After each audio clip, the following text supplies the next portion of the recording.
Okay, looks like we got a signal now. I mean, it's black at the moment on my end at least, but it should pop up. Ah, there we go. But you guys don't want to see a screen within a screen, so I'm just going to shift it over.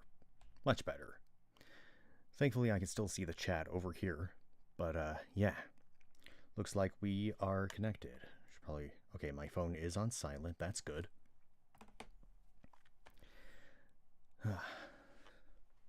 So, hello, ladies and gentlemen, and welcome to part 2 of the Alien Engineers live stream, live read live stream, and I'm glad you're able to join us today.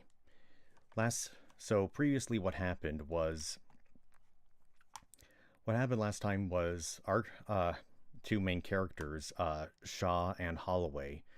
They made some scientific discoveries, or like, they have a theory that aliens came and visited Earth and influenced Earth as a whole, like, increases in like technology and agriculture happened because of these alien visitations. But they've stopped coming, and there's evidence that, and they think they may have found something that points to where they are, and they went to the Wayland Corporation, and Wayland was like, okay, you can get credit for the discovery, but I get any kind of technology that you find. And so everyone arrived, and so they all get on this ship. Well, not Wayland, but Shaw, Holloway, and a bunch of other people. They go on board this ship called the Magellan, and they arrive on this moon called LV-426, and inside they find a bunch of crazy stuff. And one of the things that they find was a sorry, I'm just doing this off the top of my head to the best of my abilities. They found evidence that all the engineers, as they're called, have been completely and totally killed off. And, this concerns a few people, and a couple of crew members get lost.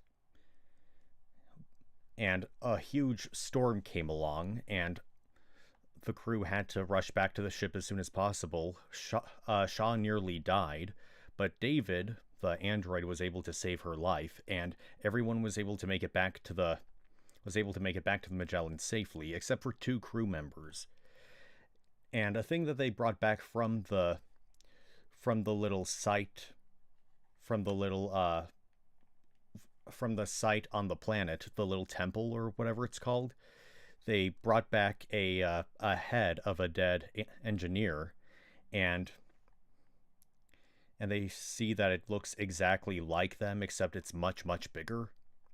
But because it was tastefully preserved inside this helmet that it came in, the thing started to decay, and so they put in a jar of formaldehyde, and then they put a little nano probe inside, and they noticed that the lenses cause the engineer to look at a bunch of different things in color. Like, they allow to see colors on the spectrum that the regular human eye can't see.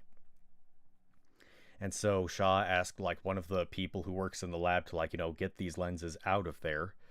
And and she's gonna make some kind of a use out of them. But meanwhile, back at the temple, the two scientists, I believe they are, like 2 members of the crew, they're still back at the temple. Thankfully, they were safe from the storm outside. However, one of them finds an alien creature, a centipede-looking thing. It wraps around their arm, and the thing starts biting them, and the other crew member tries to get it off because it's starting to crush their arm.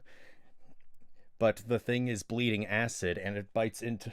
and the acid melts off a piece of the fabric of the space outfit, and then it crawls into the space suit, and then it goes into the guy, and then it comes out of his mouth, and that dude dies. The other guy panics and runs away, but then he gets covered in like a swarm of all these scarabs, and I'm pretty sure he died too. They crawled all over his space helmet, but he smacked them, to kill them. But again, they have acid for blood, and it melts off the visor, and some of them go into his mouth until he falls, convulses, and dies.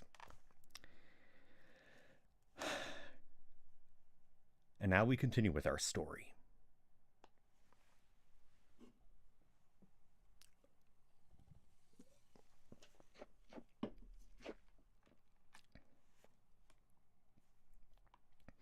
One thing I forgot to mention is that it took 2 years for the ship to get from Earth to LV-426, and everyone was cryogenically frozen except for David, because he's an android, and he was making sure that everyone was safe and that the ship was functional. And what else? Oh yeah, he was studying Shaw's and Holloway's research, and he found it very, very fascinating. But anyway, shall we continue our story?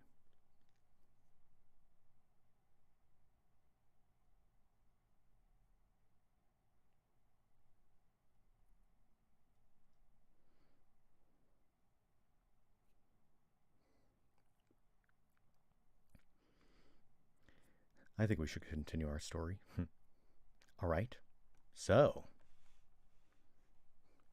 scientist's cabin, night. Watson and Holloway lie in bed, exhausted, arms around each other.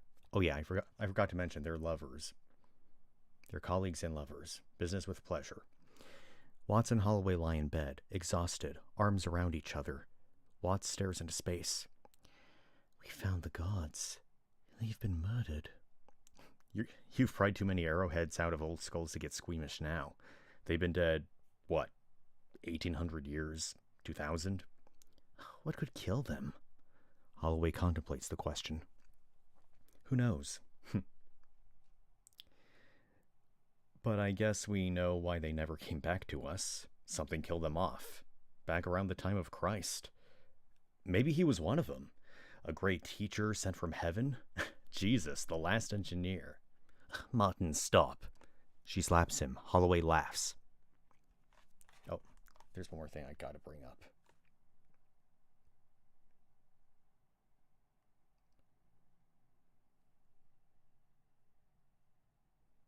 That's not it. That's not it.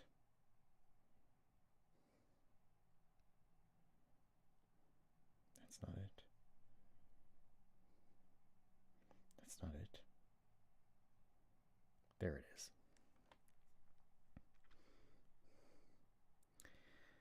Okay.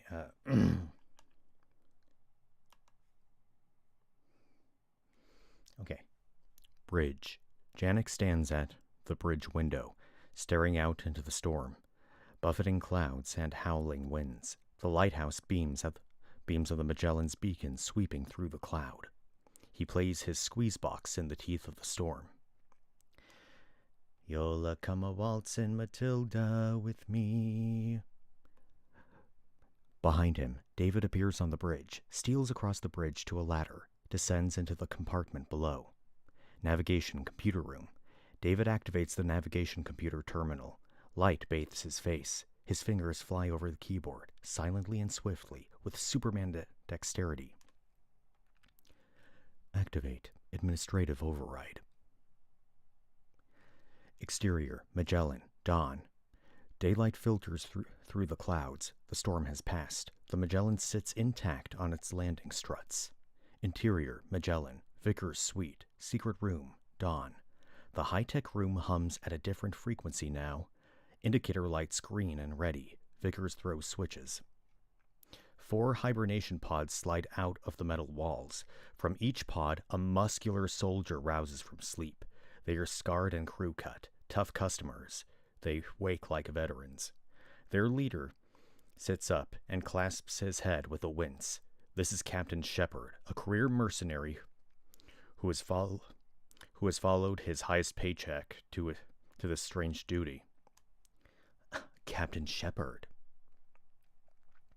Reporting.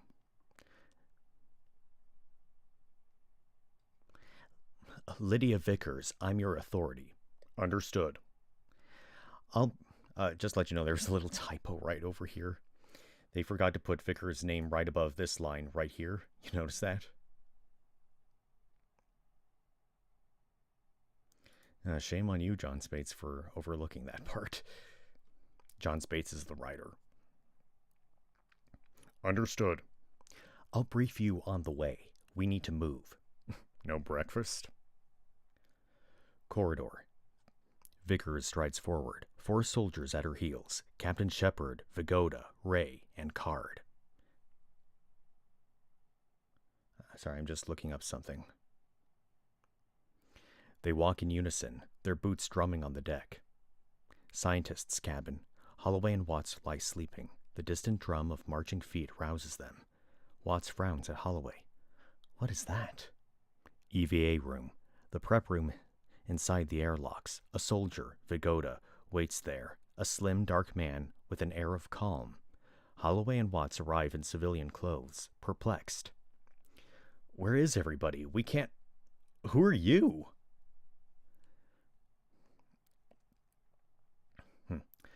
Captain Janik told his crew out to retrieve his missing men. They never came in. And you are? Vigoda, Wayland Security Detail. The scientists are dumbfounded. His presence is impossible. Where'd you come from? Director's call to brief you on that. I'm supposed to escort you to the work site. Work site? Vigoda glances at a mapping unit. Haven't been out yet. I understand it's in some kind of pyramid. Corridor, Vickers' cabin door. A furious Holloway and Watts, trailed by Vigoda, arrive at Vickers' cabin. They are astonished to find Shepard standing guard at the door. Vickers' suite. Vickers sits calmly at her desk. Holloway and Watts stand in front of her, bristling. Why wasn't I told about these additional personnel? They're my personnel on my ship. What are the guns for? Vickers looks at them unflappably, sure of her ground now. I'm being careful. These new finds give our work a new importance. What? You should have talked to us. Martin's mission leader. That's in our contract. The second you found alien technology, control of this mission reverted to me. That's in your contract, too. Watts and Holloway exchange grim looks. Vickers has them. Mr. Wayland's pouring trillions into Mars. He spent a fortune building ships like the Magellan to search for colony planets. But Earth-like worlds are vanishingly rare. The right distance from the sun, the right atmosphere, enough water. She glances across the suite at her holographic display. A live feed from the pyramid worksite, where David works on the terraforming equipment. This is a technology to transform worlds. He'll never give it up. She turns to face them. And neither will I. The science must come first. You can wait until we've documented. You're standing on an alien world courtesy of Wayland Industries. Be grateful. Watts approaches the holography I'm not sure if it's supposed to be holography terminal or holographic terminal. I seriously don't know. Watts, I'm just going to say what it is. Watts approaches the holography terminal, staring at the images in horror. What are they doing in there? Interior, pyramid, core chamber, day. Watts and Holloway, in spacesuits, arrive on the scene. Powerful floodlights illuminate the core chamber, beating back the gloom. A fine spray of water falls out of the darkness overhead. David, Chance, and Ravel are dismantling the hulking mechanism at the core of the pyramid, peeling its thick skin away with power saws and compact explosives. David operates a diamond-bladed hull saw, carving away the terraforming system's thick skin. Robotic scanners take high-resolution scans of the machinery. 2 Wayland security soldiers, Card and Ray, stand guard in combat vacuum suits, automatic rifles at the ready. Watts takes in the destruction with dismay. Beside her, Holloway is all but gnashing his teeth. Catacombs. Janik drives a cargo rover carrying a search party, flashlight beams sweeping, Stillwell, glass, downs, and brick. Janik studies an electronic map as he drives. Pardon me, I'm looking at my list of voices because, some of this stuff is hard to remember. Okay. Melbourne, Fifield, you read me? Come back. We should be getting Beacons off their... We should be getting beacons off their suit. Shielding in the walls? Suits... Yeah, I'm gonna change Vigoda later on, just to let you know. Because he sounds a little too similar to one of my other... Here, I'm gonna make a little note of that right now.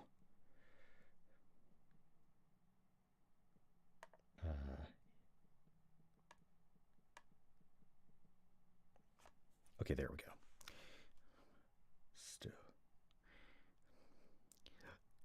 Suits could have failed.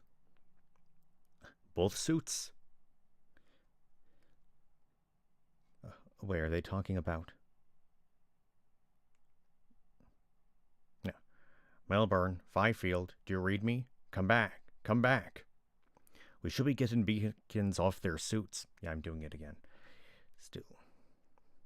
Shielding in the walls? Suits could have failed. Both suits. Pyramid, core chamber. Watts watches in rage as a large section of the central mechanisms falls with a thunderous clamor to the deck. Holloway touches her shoulder, motions for her to follow.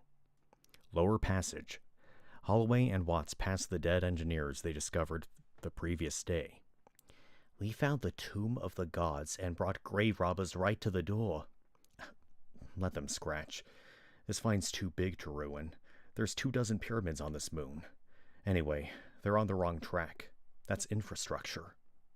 Holloway plays his flashlight over the biomechanical apparatuses lining the walls. The core activity of the complex was down here. They turn a corner. Dead engineers lie scattered over the floor in front of them. Desiccated and skeletal, long dead. Watts moves among them, fascinated. These engineers all died of explosive chest wounds, ribs bent outward from within. They are otherwise unmarked. Holloway's more interested in the mechanisms, high-tech iron maidens built to fit bodies of giants. Some suggest sitting positions, others standing. Their design is invasive, meant not merely to embrace, but to penetrate, to fuse. Something different killed these. Shadowy colonnade. Watts and Holloway explore a wide colonnade. She is still... What's a colonnade? What's a colonnade? Here's the definition of colonnade.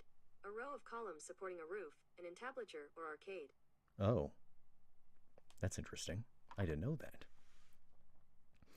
Yeah, I've read the script before, but I don't remember that word.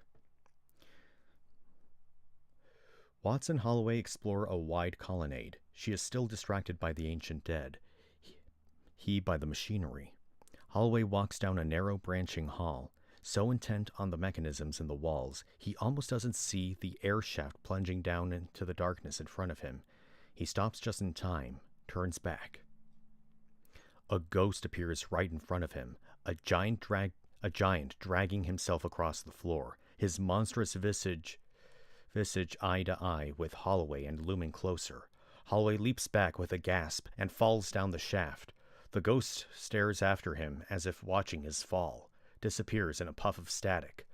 Watts crosses down the main colonnade, searching. Martin? Martin! An iris door closes over the shaft.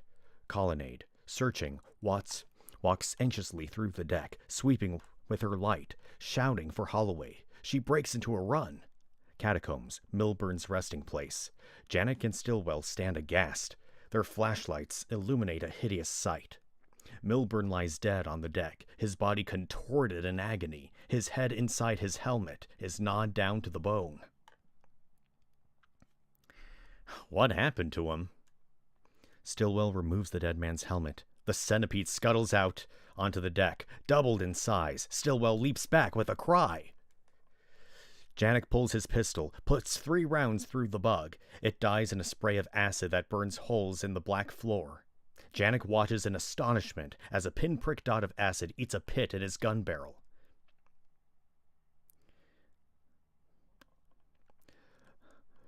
Captain? Downs approaches, holding pieces of a shattered helmet. The stenciled lettering on the helmet reads, Fifield. Janik's claw Janek's jaw clenches grimly. His voice is resigned. Where's the rest of him? No sign. All right, we're done here. All hands back aboard. What about Milburn? They look down at the ravaged corpse. We can't bring the body aboard. God knows what's in there. Bag him. We'll put him in an ore hopper. Interior, Magellan, Vickers' suite.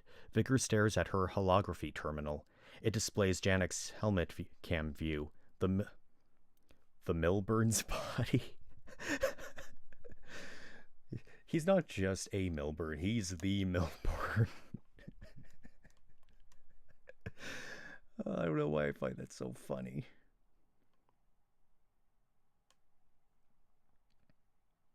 Okay. Sealed in clear plastic in the bed of a cargo rover. Repeat, I have 2 men down. I'm pulling my crew back to the ship. I'd advise you to do that. Please, anyone. I need help. Martin's missing. Vickers looks nervously from one video feed to the next. Watts, where are you? Vickers turns. Captain Shepard stands behind her, watching. She strives to control the quaver in her voice.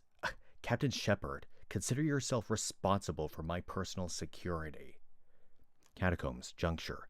Watts stands beside Janek's rover in a wide, dark passageway. I've just lost a third of my crew. I'm not sending any more men off into the dark. We can't leave Martin out there. Get Vickers to lend you some soldiers. She says her forces are committed. Janek sighs, glances at the rover. Milburn dead in the back. Stillwell, Downs, and Kamarov looking jumpy and eager to go. Downs shakes his head grimly. No way. I'll stay. David steps out of the dark, calm as ever. A slim machine gun slung over his shoulder. You'll be safe. Thank you. Exterior, Magellan, day. Janek and his crew unload Milburn's body from the rover. Bear with me for a second. Sorry, just changing my seating position. Should probably lubricate this scissor arm. Where was I? Oh, right.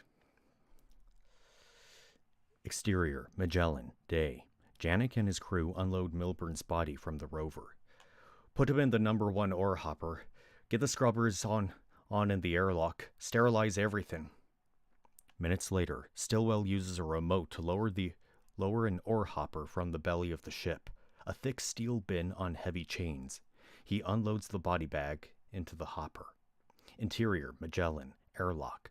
The crewmen enter one at a time, blasted by sterilizing sprays and radiations. Interior, pyramid, lower passage. David and Watts move through the dark. She searches with her flashlight beam. David looks around in the dark, as if the catacomb were illuminated, rapt admiration on his face. You and Holloway should work with me. I'm learning amazing things.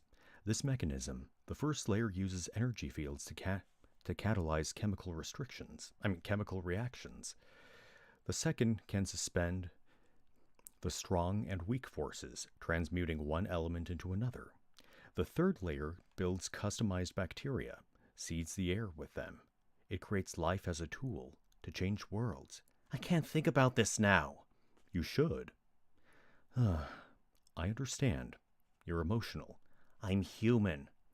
That's what I mean. Interior, Magellan, bridge, dusk. Janek stands on the bridge, looking out at the fading light. A towering wall of cloud rushes over the horizon. A storm front rolls across the holographic globe. Interior, pyramid, lower passage. David and Watts keep searching. Their communicators crackle. Watts, we've got another storm front coming in. Looks like it follows the sunset line. If you're coming in, you better do it too. No! I see light. Watts squints into the darkness. She sees nothing. Janet, hang on. She sees it. A dim light bobbing far ahead in the passageway. She runs forward, finds Holloway staggering blearily toward her. leaning on the wall. His helmet and most of his gear are missing. Only his chest lamp shines. "We've got him! Martin, where's your helmet?" He's disoriented. He stares at her face for a moment before she registers. His teeth chatter. He's freezing. "Broken. I fell. Little disoriented. I've just been..." He waves a hand vaguely at the tunnels behind him. David removes his own helmet, fits it over Holloway's head. "Here, I can do without this. Let's get you home." Exterior, Magellan, airlock lift, dusk. David, bareheaded in the winds, walks Watts and Holloway onto the airlock. David looks over his shoulder at the canal leading back to the central crater. As the airlock lift begins to rise, he steps backward out into the storm, turns and runs through the gale toward the pyramid. Watts watches him go in astonishment. Interior, Magellan, excursion chamber. Watts helps Holloway out of his spacesuit. Janek looks on. "I didn't think I'd see you again. You know we lost two men." Holloway still looks too weary to think straight. He nods. "She told me. I'm sorry." He stands abruptly, swaying a little. "I need to lie down. We'll size things up in the morning. Fair enough?" "Of course." Passageway. Holloway and Watts walk aft toward their cabin. Watts looks worried, but Holloway shows little of the weakness he just claimed to feel. "What happened to you? What happened to you?" "Not here." Scientist's cabin, washroom, night. Holloway stands shirtless in the tiny space, brushing his teeth. A red wheel around his neck. What the heck is a wheel?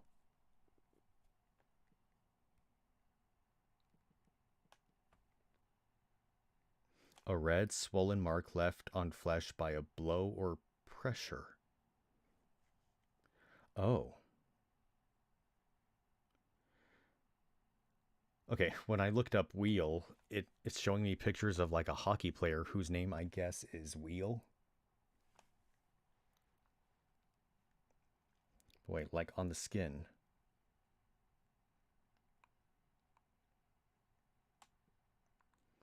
So it's a red wheel around his neck.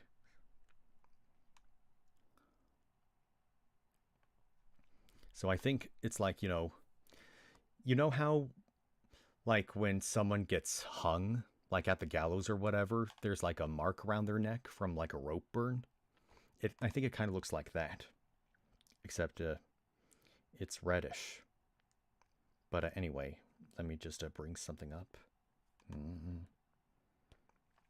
And I want to thank you all for being very patient with me.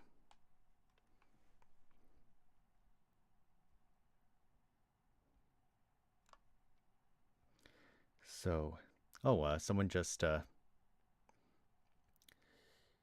yeah, where was I? Oh, right, right. Holloway stands sure. Okay.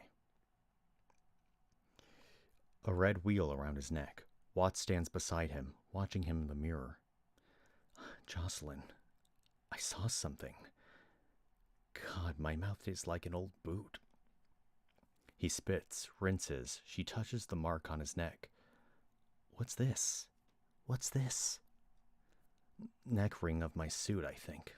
Fell on it." He rubs his neck, eyes far away. Watts watches him curiously. "What did you see?" "After my fall, I woke up walking, delirious. My helmet wasn't right.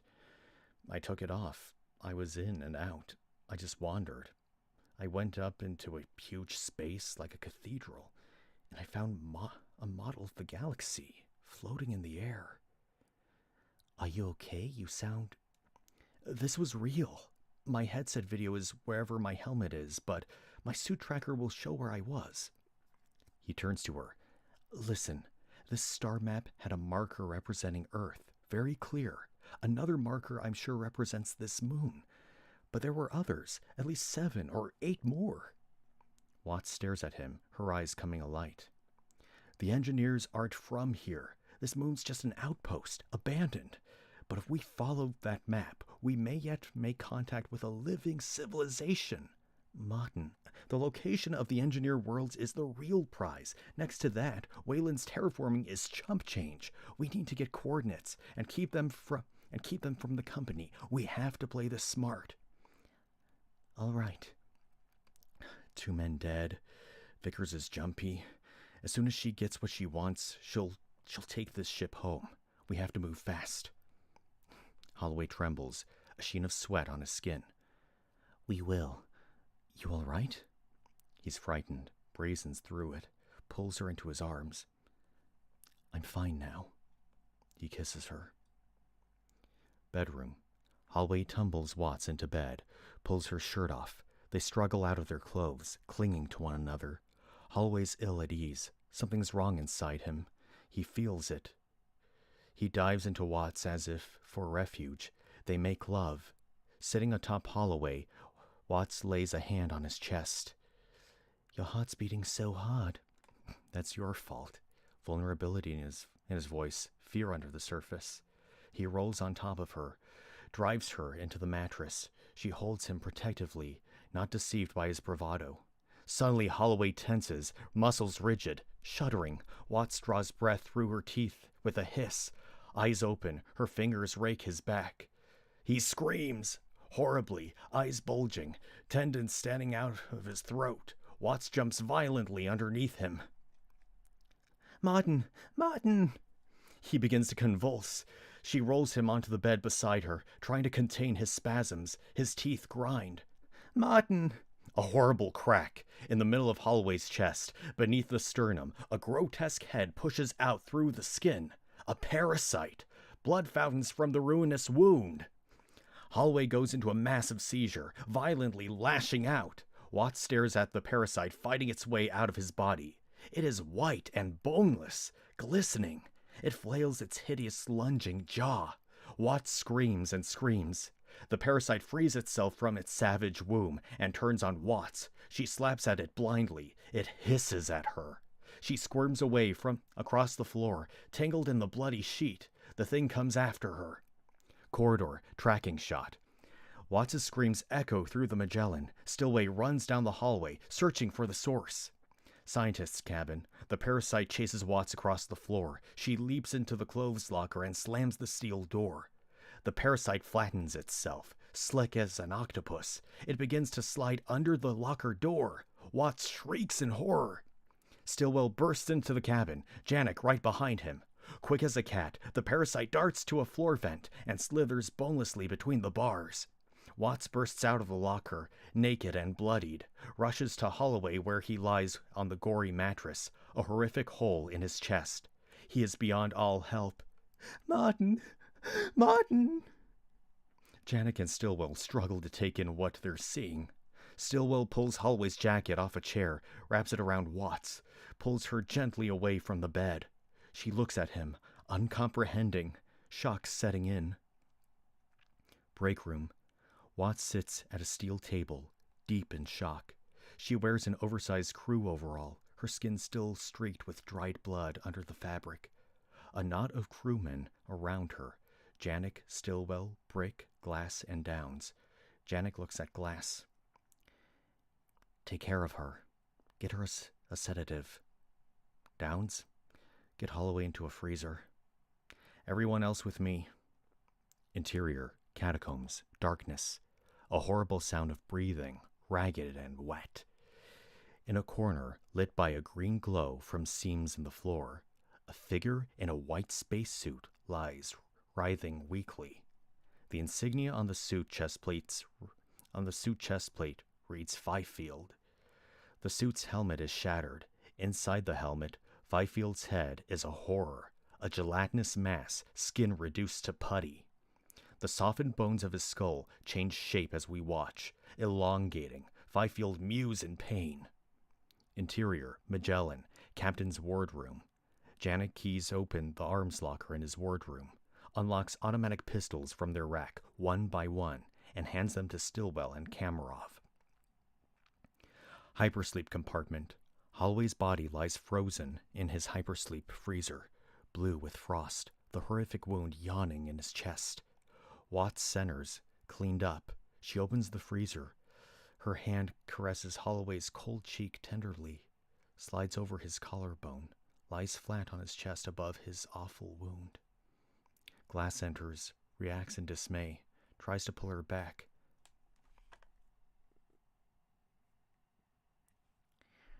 You don't want to see that.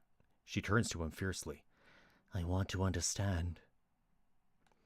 Interior, mess room, dawn. The entire complement of the ship gathers for an emergency meeting. Janek at the end of the hall. Glass, Downs, Brick, Stillwell, and Kamarov seated with pistols on their hips. To one side, Vickers with Captain Shepard and Vagoda.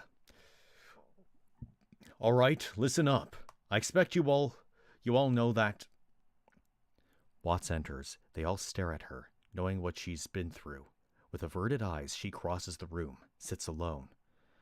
We've got some kind of parasite aboard ship. I suggest you kill it.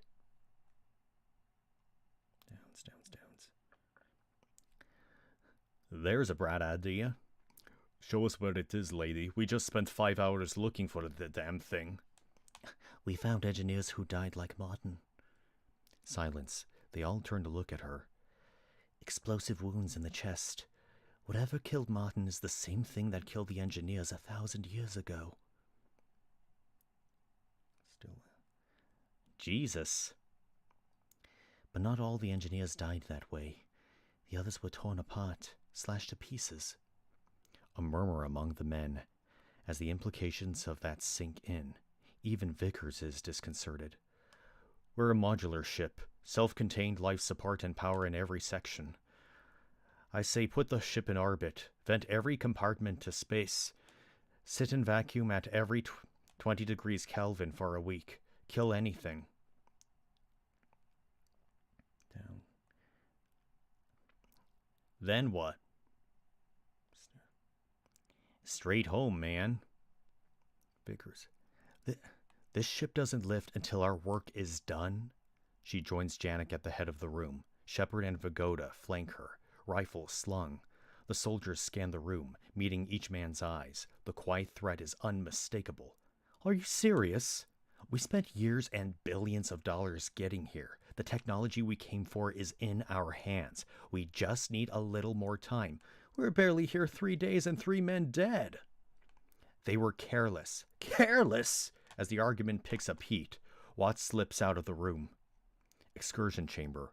Watts, in a spacesuit, no helmet, opens Holloway's locker. She pulls out the spacesuit he wore on the last day of his life. Holloway stenciled on the chest. Her fingers linger in its folds as if she could soak up some last trace of him. She pulls the tracking chip from the chest plate of his suit, plugs the chip into a map unit. The holographic map lights up. The legend in the corner reads, Martin Holloway. A wandering path shows Holloway's final exploration. Markers on the map denote his photographs, field notes, and scans. Watts touches a marker. One of Holloway's field notes plays. 7 dead engineers all facing the same way. Going where? Jocelyn's right. We don't see the big picture yet. Another level below me. I'm going down. Service corridor. A hunting party convenes. Card and Vagoda in combat coveralls with submachine guns. Downs, Kamarov, and Stillwell wearing tools, belts, and pistols. The soldiers carry map units, squinting at the plan of the unfamiliar ship, decks upon decks. Vagoda, take Kamarov and work the number 1 access way. I'll work number 3 with Downs and Stillwell. You in charge now? Tactical op. Yeah, well, Stillwell's the ventilation specialist, and life support's that way. Downs is electrics, and the regulators are that way. Vagoda grins wryly. Card glowers. They switch corridors. Interior, pyramid, pyramid work site. Ravel and Chance toil away at their dissection of the terraforming pyramid. Ray stands sentry. David is nowhere to be seen. Watts rolls up in a rover and gets out, heads for the ramp to the catacombs below. Ravel and Chance watch her pass without comment and return to their work. Interior, Magellan, service deck, day. Kamarov and Vagoda, standing in front of an open vent, are in a full-fledged argument. You got the rifle, but you want me to stick my head in the hole. We grunts don't... Hang on a sec.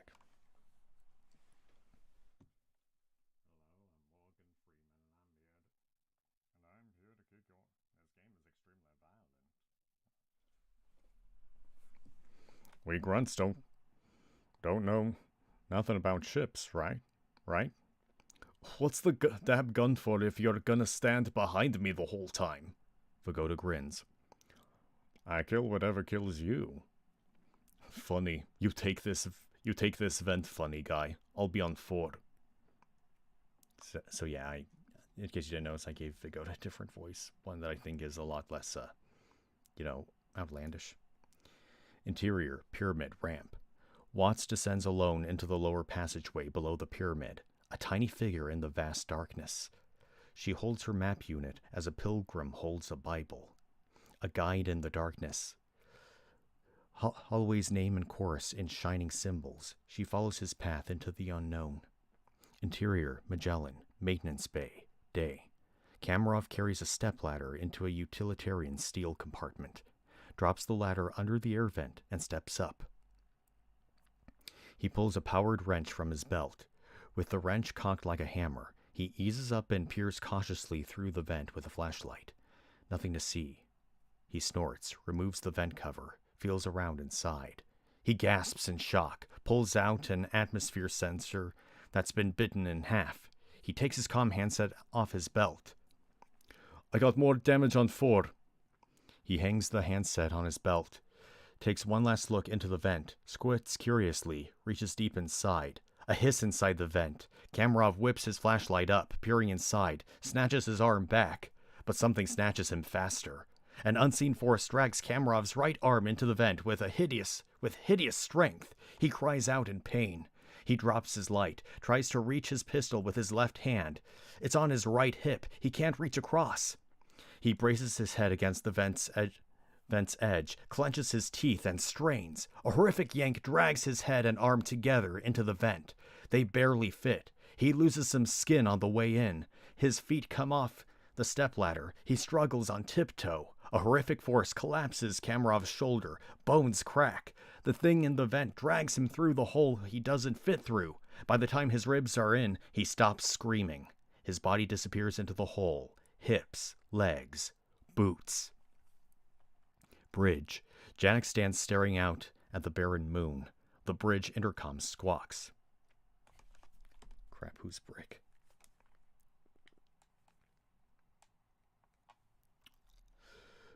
Captain. Brick, what have you got? It's Kamarov. Engineering deck, atmosphere plant, the Magellan's life support center, a deep rumble of ventilation fans. Janek stands beside Brick, Glass, Downs, and Stillwell. Shepard and Vagoda look on from the doorway. In front of them, an 8-inch metal duct has been cut open. Kamarov is stuffed inside, dead and broken, limbs folded, drenched in blood, a human plug in a pipe. Interior, catacombs. Watts moves through the darkness with her map unit, her headlamp sweeping nervously. A clatter behind her makes her spin, but it's only a spherical mapping probe, bumbling through the dark. She walks on. Jocelyn! The voice transfixes her where she stands, a look of holy dread on her face. Shivering, she prowls toward the sound. Xenomorph incubator.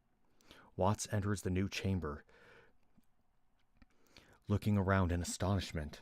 The domed ceiling is honeycombed with cells like a beehive. Grotesque molluscoid organisms are secreted in them, their vile orifices cinched tightly shut. Watts stumbles on something. Looking down, she sees a helmet, picks it up. The stencil label reads Holloway. The clear visor has been melted through by a powerful acid. She looks up. A tracheal air shaft curves up into the dark. An electric crackle, a flare of blue light makes Watts leap back against the wall.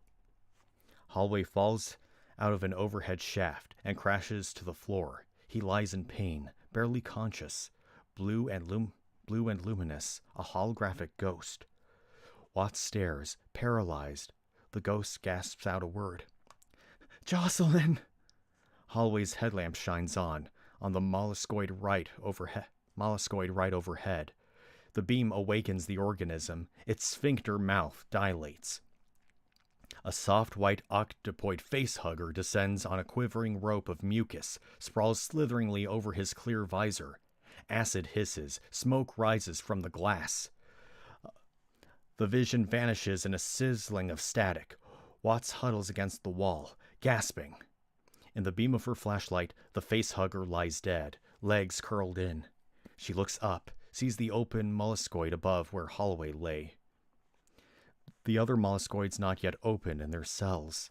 Terror. She steals out of the chamber. Lower corridor. Watts emerges into a hallway, leans against the wall, wide-eyed, panting with the horror of what she's seen. She glances left and right, jumpy now. All is silent. She lifts the map unit. A trace leads off into the dark. If Holloway's course before was direct and clear, now was a meandering thread, a drunkard's walk. Interior, Magellan, corridor.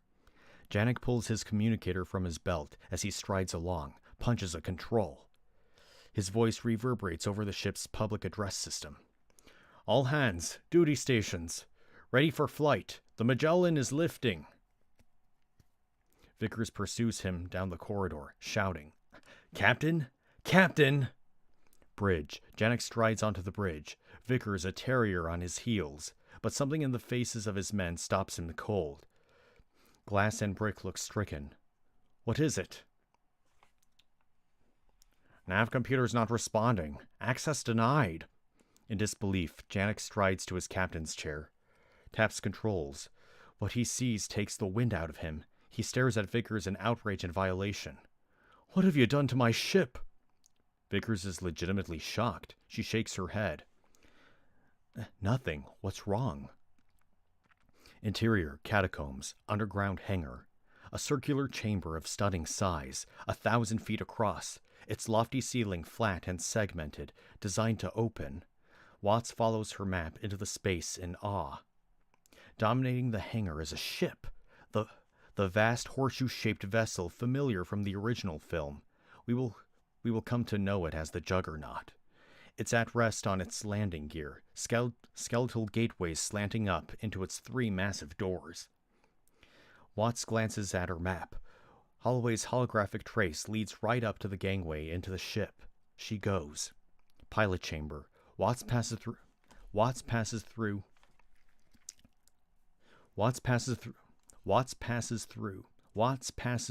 a circular space with a high domed ceiling. A green glow emanates from grooves in the floor. In the center of the chamber, a pilot's chair. A mechanical throne built to giant scale. Its seats segmented like an armadillo's back. Tubes and conduits poised and waiting for some connection. The chair is empty. Above the chair, a massive telescope-like apparatus juts into the air, its fluctuation unknowable. Navigation chamber, an extraordinary facility. A console nearly 5 feet high and broad as a dance floor dominates the room. 4 immense coffin-like cockpits are built into the console. In each of these is a navigator, an engineer lies long dead. But the real spectacle is overhead, the orrery. The barrel-vaulted ceiling is traced with circular arches of some exotic alloy, as if to trace celestial courses. The air above the console is filled with spheres of light. They are nearly still, but close study reveals them all to be in motion, drifting with the movement of the cosmos. Watts stares at the orrery in amazement. I think orrery means like a place to look at stars, but I could be wrong.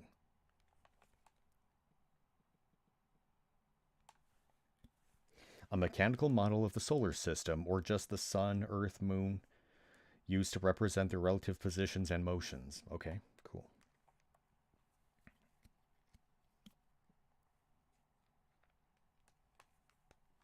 Okay, cool.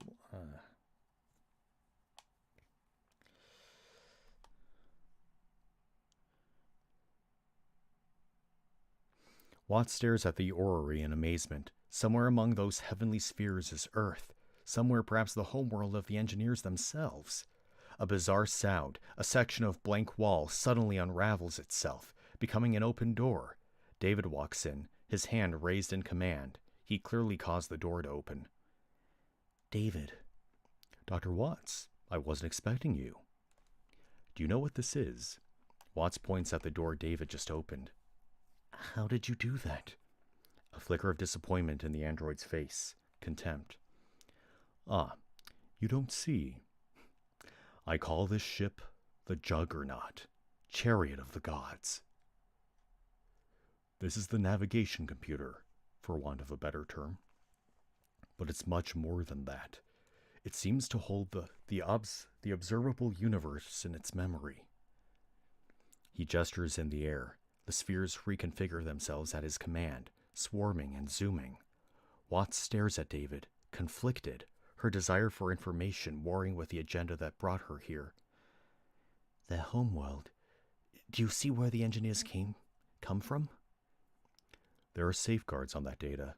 It's toward the galactic center. Sagittarius Arm. David, the creature that killed Martin. There are thousands of them under the pyramid. Hatcheries. I know. Those things wiped out the engineers on this moon. I've succeeded in connecting with the Juggernaut systems, Dr. Watts. I know a great deal today I didn't know yesterday. I'm on the verge of activating more systems. Archives. You're turning things on. This site should be sealed, evacuated. Would Holloway have walked away from this? There's no greater work I can imagine. It's too dangerous. Only for the ignorant, Dr. Watts. I've read your file. Your intelligence scores are even higher than Professor Holloway's. But he had a kind of courage, an audacity of imagination. If you could find that in yourself. Watts stares at him, realization growing in her eyes. David is off the reservation. If your owner gives you a direct order, you have to obey, don't you? She's got his attention now. David goes rigid. I can have Vickers pull you out. David looks at her with something like contempt. I was given 2 operating controls for this mission. I was to render you every assistance until you discovered what Vickers would call a game-changing technology. I was given a specific list. Then I was to go to Protocol 2. No, then I was to go to Protocol 2. There's an edge in his voice that scares her. What's Protocol 2? Under Protocol 2, I was to make sure that you and Holloway never spoke to anyone about this place. Various acceptable ways of making sure of that. I was given a list. Watts loses her nerve. She heads for the door. You're all so stupid. The door begins to knit itself closed in front of her. Watts gasps in shock. At the malice in David's voice, as much as the closing door, she dives out, just in time. Vaulted passage. Watts runs. Behind her, the door bursts open again. With superhuman speed, David comes after her. He runs like a demon, his legs steel pistons, caroming off the walls. He closes the distance in seconds, slaps Watts against the wall, shattering her helmet's visor. She falls, dazed. Stupid and slow. Interior, Juggernaut, egg chamber. Watts awakens, her helmet gone. David is dragging her across the floor, into a huge cargo hold full of alien eggs. The wide trench holding hundreds of eggs under a membrane of light. An evolution of the molluscoids Watts saw before. Armored, hardened, darker. David, what are you doing? He hauls her upright to let her look across the huge space. His grip looks casual, but it might as well be iron manacles. Juggernaut, the chariot of Krishna, was also a bringer of death, crushing his worshippers under its wheels. He drags Watts down into the trench, breaking the membrane of light, grips her against his chest like a doll with one arm. This ship has 7 other cargo bays like this one. The eggs in each bay slightly different. They've been weaponized. Watts struggles to free herself. David's arm is inescapable. I've seen the Juggernaut's flight plan. Its destination was Earth. 1700 years ago. This was the ship that never came. This was its cargo. David caresses an alien egg. It opens under his touch, fleshy petals folding wetly back. Watts twists frantically in his grip, wide-eyed. Stop! Perfect predators, designed to kill human beings. That's what the engineers were bringing to Earth. This was a death ship. A facehugger emerges from the egg, its grotesque fingers clawing at the air. This is not the boneless squid that attacked Holloway. This is a pale skeletal hand, armored. David strokes it curiously. The thing ignores his touch, climbs Watts's body. I'm not what it wants, but you, with your warm, wet breath, it knows you. David, no, no. The facehugger scuttles toward her face. Watts shrieks. David grabs it nonchalantly by the tail, dangles it in front of their faces, studying it. The engineers did their work well, too. And on this waystation moon, the weapon they made destroyed them. Watts shudders, staring at the thing. For a moment, the grander horror eclipses her own peril. Why would they make such things? To destroy their wayward children. And the Lord said, I will destroy man whom I have created from the face of the earth, for it repenteth me that I have made them. Genesis 6:7. He regards Watts with something almost like pity. I know. I met my creators the day I was born. I was disappointed too. He lets the facehugger go. Watts twists her face away as the long fingers close around her head, clenches her teeth against the vile proboscis thrusting at her mouth. Her heels hammer the deck. Extraordinary. The scaly tail throttles her. Her mouth opens. The proboscis plunges home. The facehugger seats itself. Watts collapses in David's arms, a faceless ragdoll. Her blasphemous passenger secure in its place.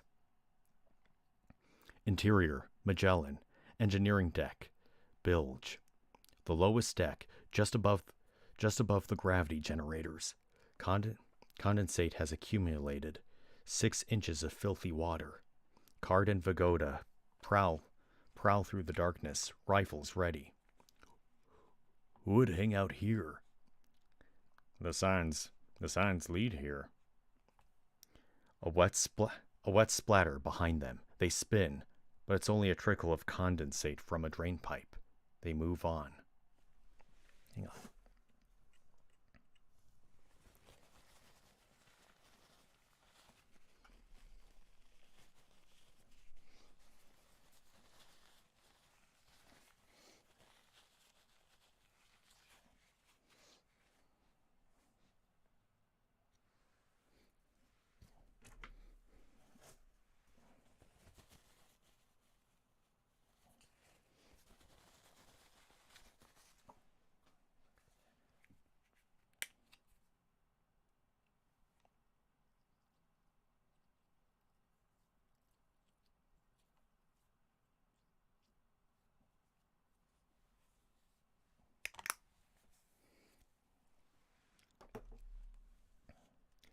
Okay, I'm back now. Behind them, from an 1/8-inch diameter pipe, a white mass oozes, almost gelatinous, silently as Silently as a liquid, it pours itself into the stagnant water and stands up. It is a humanoid demon, spindly limbs and bony back. Boneless and flexible, and monstrously strong, a threshing eel's tail, its blunt head dolphin-like and elongated. It opens its mouth. A pair of bony jaws jut out impossibly far, hungry and demonic.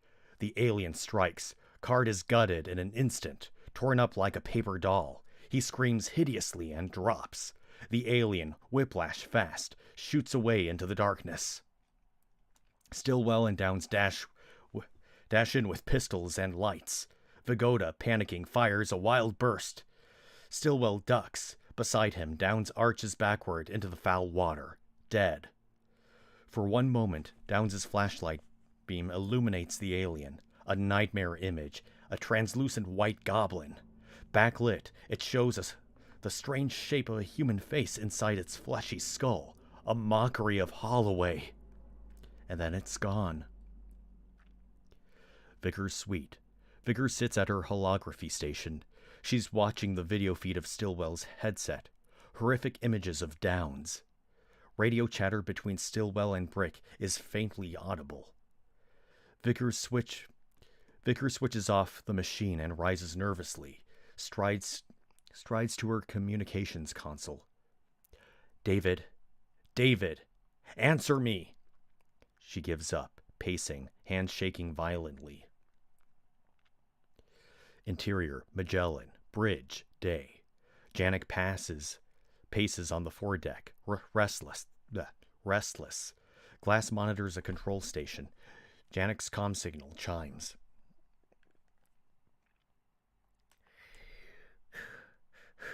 We just lost Downs and one of the troopers. Card! God damn it! He pounds on the console. Interior, Juggernaut, corridor outside navigation chamber. Watts shocks awake, gasping. She lies in dim green light on the corrugated black deck of the Juggernaut. A corridor. Not far away, the doorway David opened to the navigation chamber. A spasm of disgust crosses her face. She gags and spits. A viscous fluid drips from her mouth in strings. A dead facehugger lies belly up beside her. The implications slam home. Her face fills with horror. She rises, shakily, looks at the facehugger, feels the neck ring of her vacuum suit, looks around. No sign of her helmet. There's no sign of David. Silently, she steals away. Pyramid worksite. Ravel and Chance toil away at the terraforming engine. Ray stands guard, warily, bored. He watches Ravel and Chase working more than he watches the shadows. Watts emerges from the rampway to the catacombs. Bareheaded and sweaty, she steals through the darkness to her rover, slips into the cab and activates the air reserves. The doors seal. Air recycles. Ray turns in surprise as the rover speeds off. Exterior, dark city, tundra field, pre-dawn. The windows of the Magellan shine in the distance. The mottled ground cover of lichens. Lichens? How do you pronounce that word?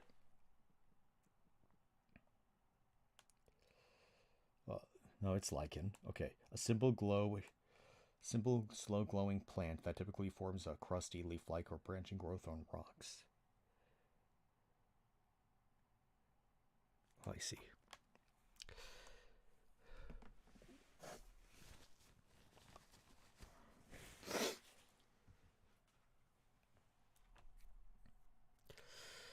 Okay, Dark City, Tundra Field, pre-dawn.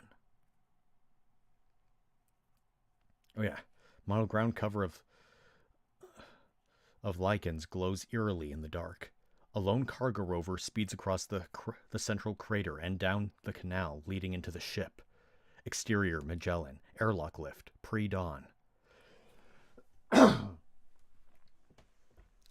Bareheaded inside the... Okay, I'm gonna...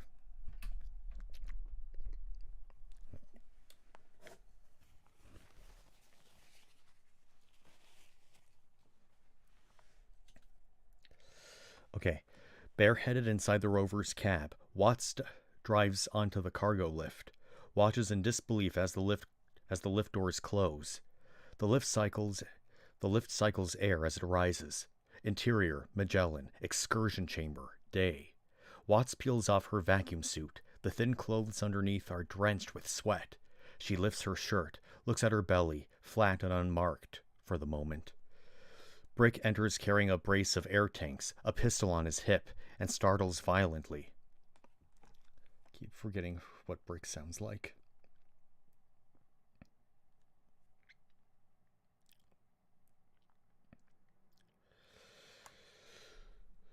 Where the hell have you been?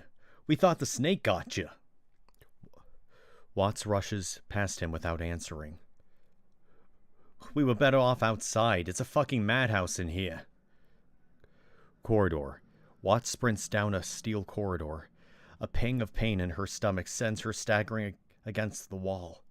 Vickers' cabin door. Watts sticks her head around the corner. Shepard stands post outside Vickers' cabin, rifle in his hands. She curses silently and ducks back. A sound makes her look again. Vickers steps out of her cabin into the corridor.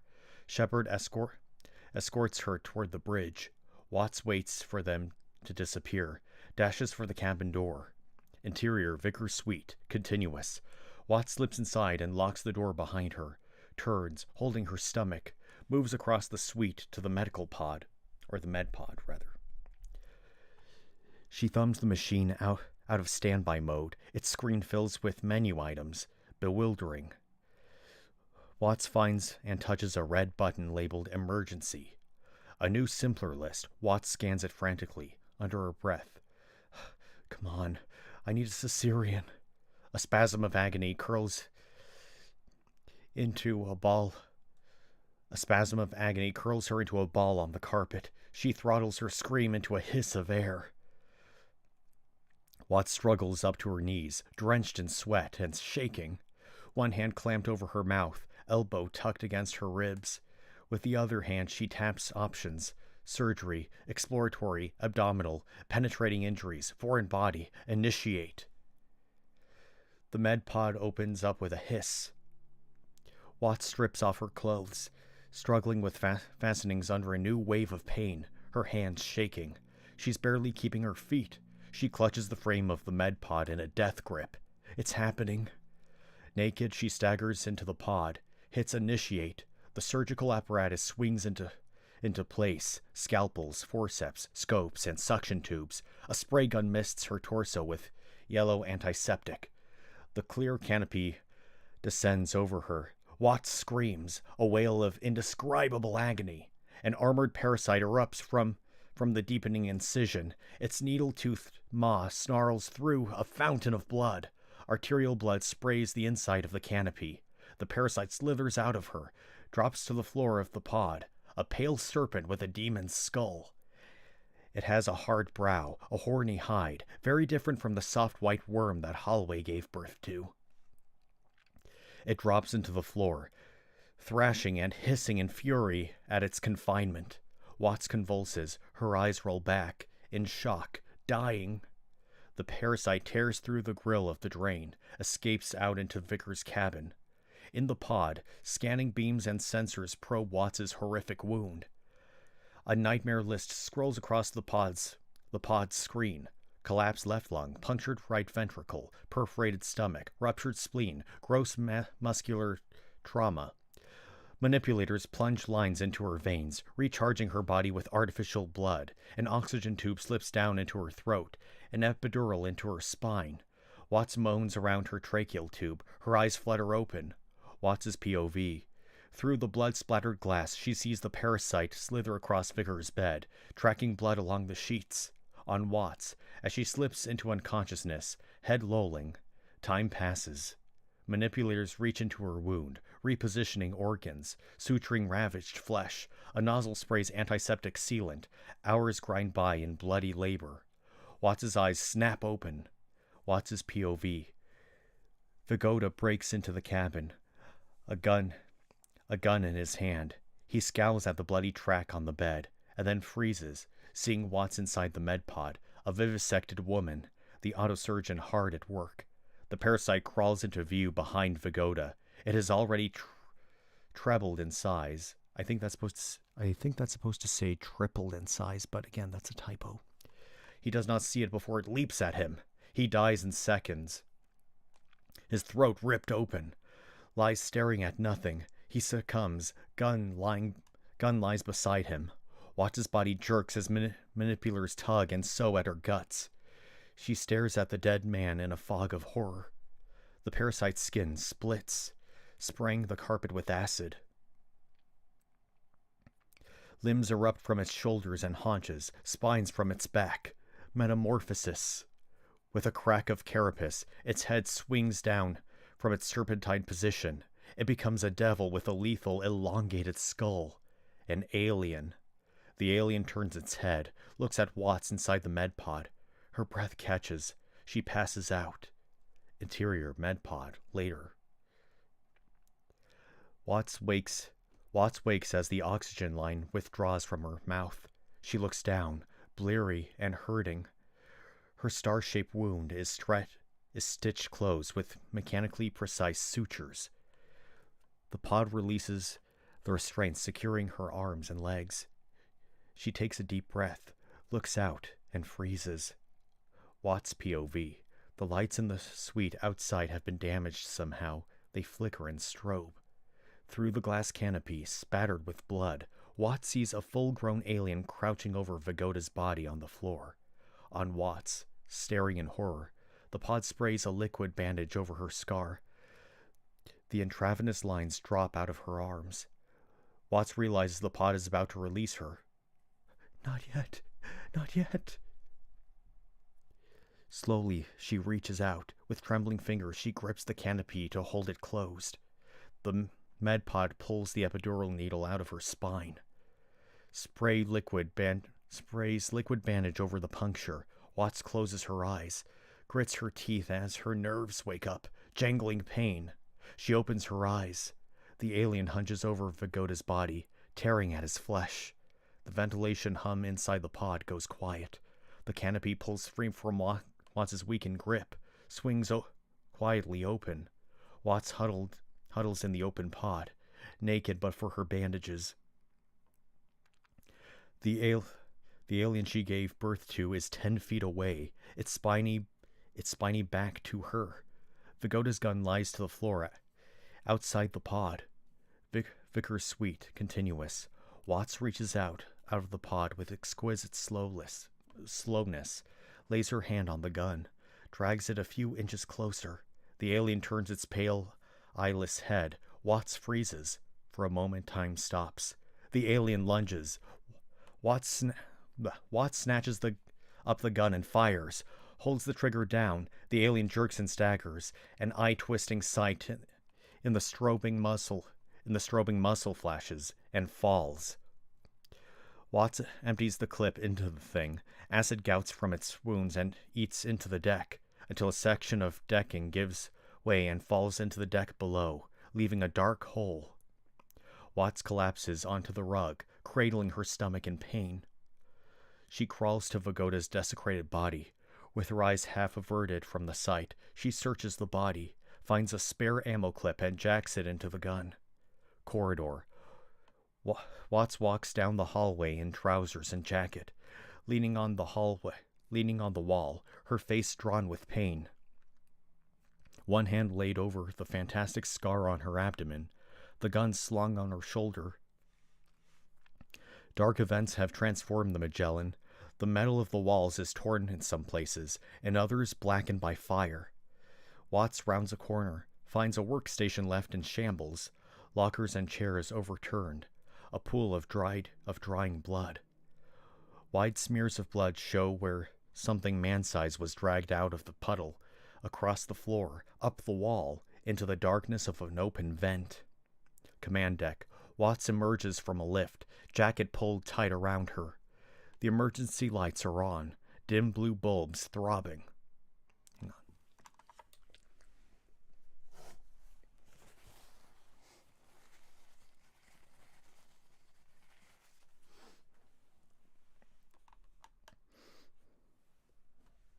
Need take a drink, sorry.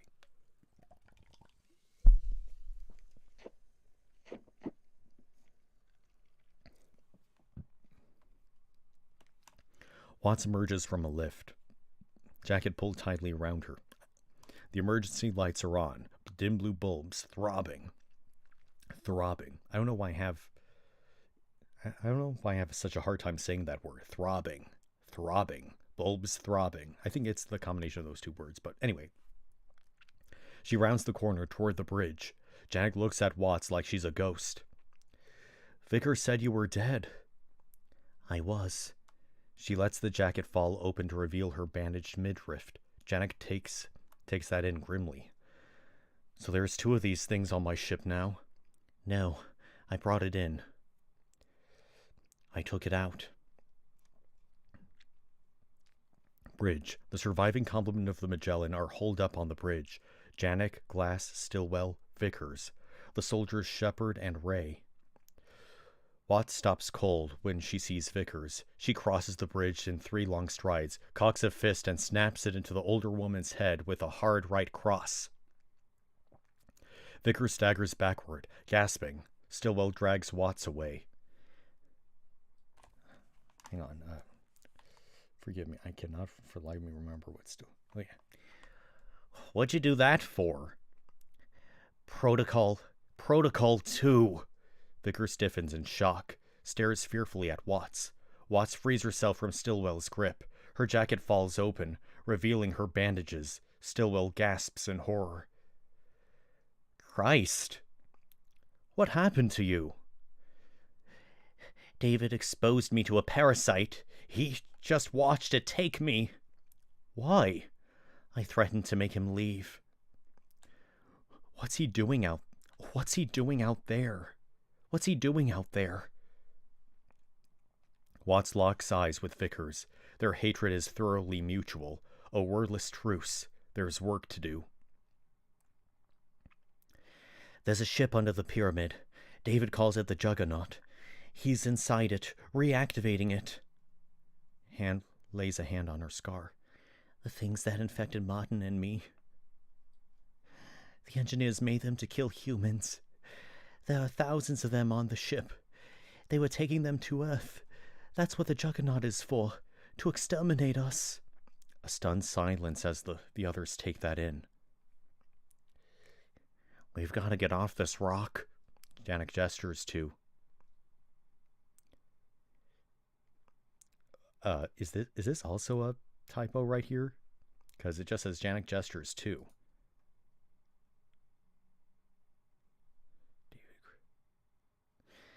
David crippled the nav computer. I'm trying to lay a course in by hand. David crippled the nav computer. I'm trying to lay a course in by hand. Never done it. I'm not sure anyone has on a ship like this. We can't lift until David lets us. Even if we could, we can't leave David on that ship. We have to stop him. The Magellan shudders. A rumble. Exterior, central crater. Fissures race across the plain beside the pyramid. The soil and ground cover tears apart. I cannot talk today. The soil and ground cover tears apart as a huge aperture opens. A 7-bladed iris, its segments shedding the dust and detritus of centuries. A huge circular space yawns as the iris opens. The Juggernaut is revealed in its underground hangar, a staggering sight. Powerful landing lights inside the hangar illuminate with a boom of closing circuits. The mighty ship suddenly silhouetted from below. Interior, Magellan, bridge, continuous. The survivors of the bridge stare out as colossal shafts of light shoot into the stormy sky from beyond the crater's shield wall. The open hangar itself hidden from the view. Watts. David.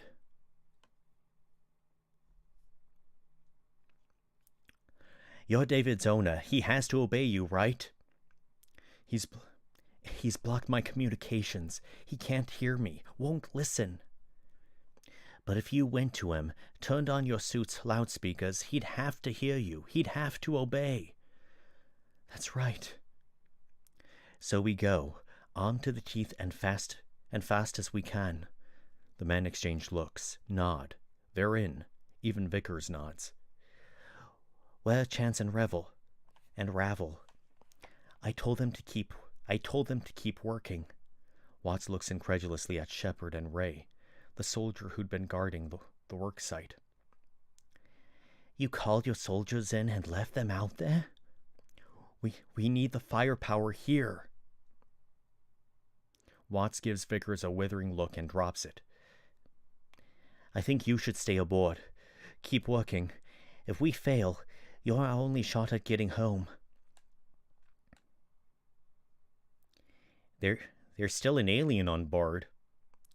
Janek's hand goes to the pistol on his hip. He sets his jaw.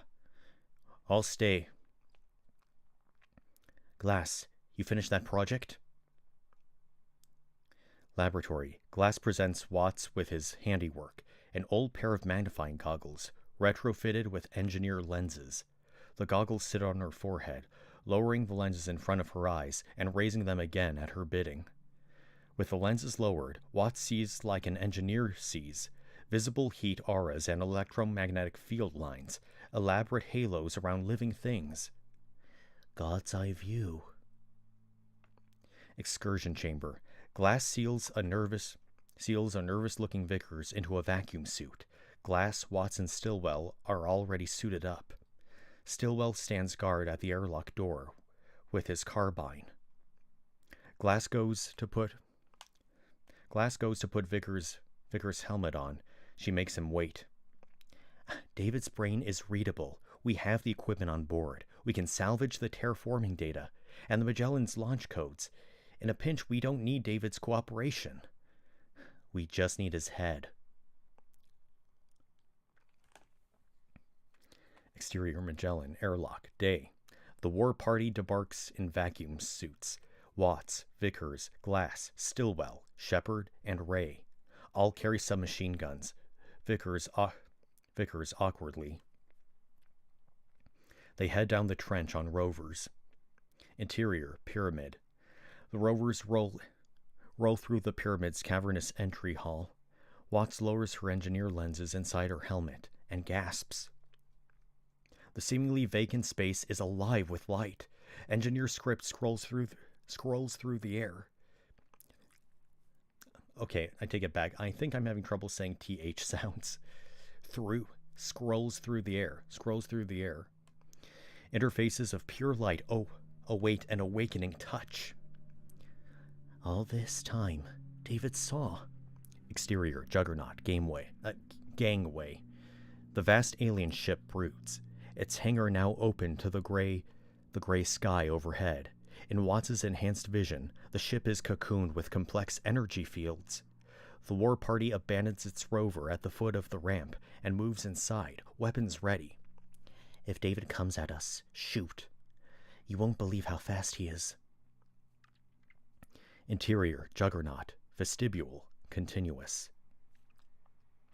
They emerge from the airlock and freeze in horror.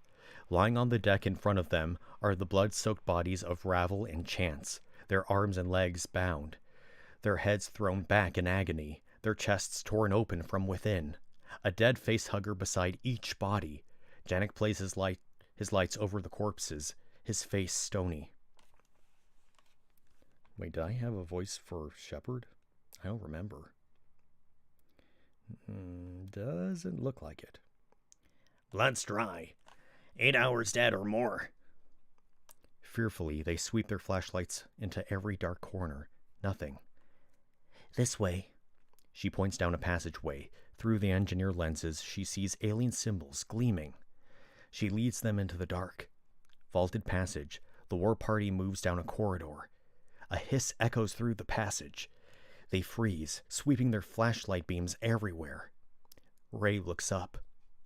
An alien hangs above him, wedged between two vaults of the ribbed ceiling, half the size of a man, an adolescent. It drops on him. The bladed tail glances off his helmet, sparking. He jerks his carbine up and fires a long burst as he rolls aside. The alien convulses, its exoskeleton shattered, fatally wounded. As it sears into the deck, echoes of the gunfire reverberate. Ah. So much for sneaking up on him.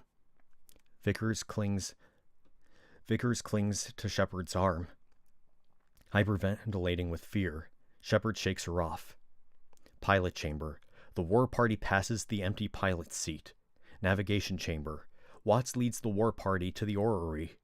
Momentarily, even the soldiers forget their wariness, staring in astonishment at the myriad spheres of light. But if they are impressed, Watts is thunderstruck. She sees the orrery in its full glory, a stunning panoply. How do you pronounce that word? Panoply.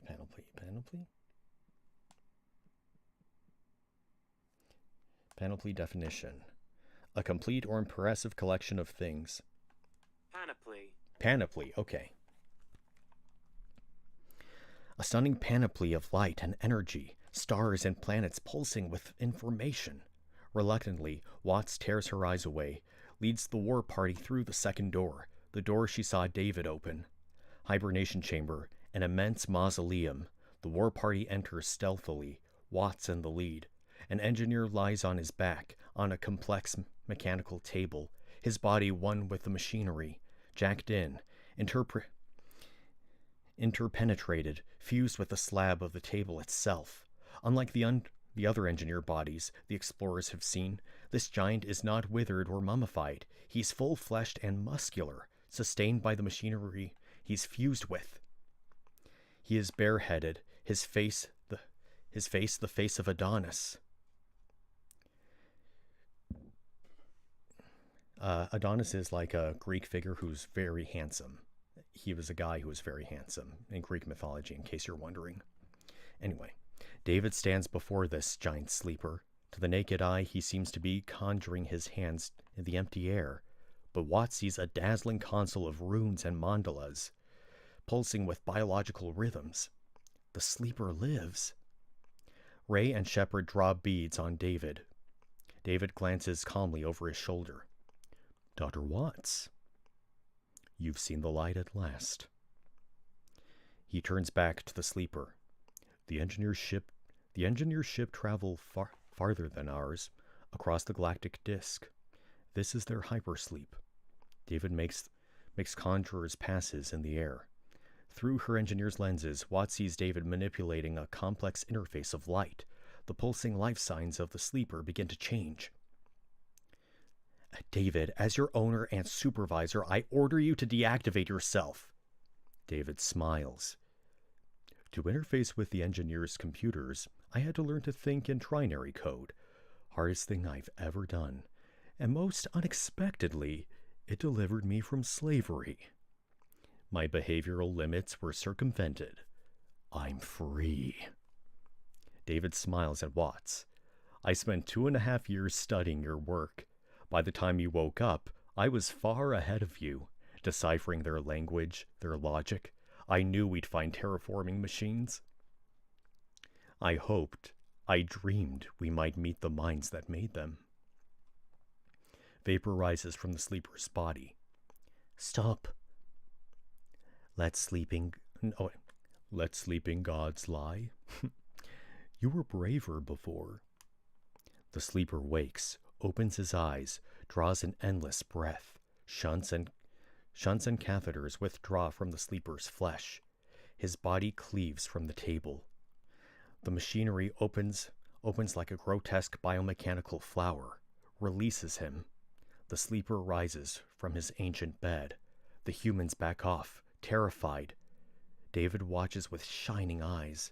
The sleeper towers over them, a giant carved from ivory, a bulky girdle around his hips, seemingly one with his body. He stares at David and the others, eyes like black agates. The soldier and crew stand warily, guns tracking from David to the sleeper, uncertain of their ground. Watts is in awe. The sleeper speaks, a low rumbling sound, unintelligible. Vickers is beside herself with terror. She takes Shepard's arm, pulls him silently away, pulls into the navigation room.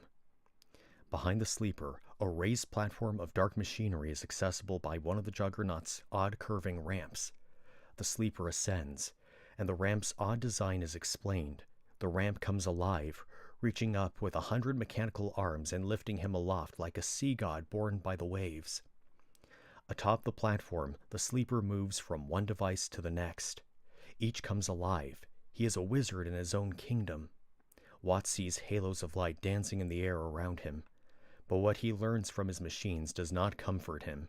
He grows distraught, keening to himself. That was my phone, sorry. Grows distraught, keening to himself in near subsonic tones. David steps forward, calls to the sleeper in the tongue of the engineers. The sleeper turns in astonishment. He looks down at David and answers in the same tongue. He is angry, accusing. He points at David, at the humans, tones of accusation. David cajoles, soothes, pleads. The sleeper descends toward David. David spreads his arm in welcome, undeniable emotion on his face, joy. The sleeper lays his hand on David's head, as if blessing him. David is rapturous. The sleeper sneaks a single phrase and tears David's head off. A gout of white artificial blood. David convulses. His severed head emits a strangled sound of heartbreak. His body staggers a few steps, hands groping over its dripping neck. The sleeper tosses the head away, seizes the body by the legs, and swings it against the ground like a flail. Again and again, horrific power and violence. David's arms come off. David's head tumbles, caroms off a wall not far from Watts' hiding place. Ray rises from behind a stanchion, snaps his rifle with his shoulder, fires a burst at the sleeper's shoulder. The sleeper roars, though the wounds are pinpricks to a being of his size. With startling speed, he moves to a sarcophagus against the wall, steps into it. The sarcophagus comes alive around the sleeper, outfitting him with a flight suit, the same living suit we've seen bonded to dead engineers throughout the pyramid. But this suit is not withered. Its glossy goggle eyes and elephantine breathing tube are functional, bulky apparatuses thickening the sleeper's chest, back, hip, and arms. The sleeper steps free of the sarcophagus, and Ray's next burst of gunfire ricochets harmlessly off the sleeper's armored shoulders and head. The sleeper strides out of the chamber. Passageway. In the dark-ribbed corner, a second alien crouches in the dark. It drops into a hunting crouch as footsteps approach. But a white-gloved hand seizes the alien by the neck from behind. The alien gives a whistling hiss as its spine cracks under a terrific force. Rending sounds as a hard-shelled alien is torn apart. Hibernation chamber. Watts rises out of hiding, scanning the room. David ruined. The sleeper gone. Stillwell emerges from hiding. Ray. Glass. Who's missing? Passageway. Shepard escorts Vickers toward the exit of the Juggernaut. Turning a corner, they freeze. Ahead of them is their headlamps. A space-suited figure crouches in the middle of the passageway. Doing something with its hands, smoke rises from debris on the floor. Who's there? The figure turns. The label stenciled on the spacesuit reads Fifield.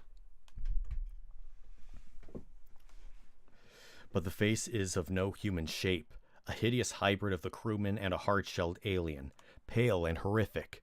Its helmet has been shattered by the growth of its elongate skull. Spines have burst through the suit from within, down the crewmate's spine, clawed fingers piercing his gloves. Shepard and Vickers scream. Shepard's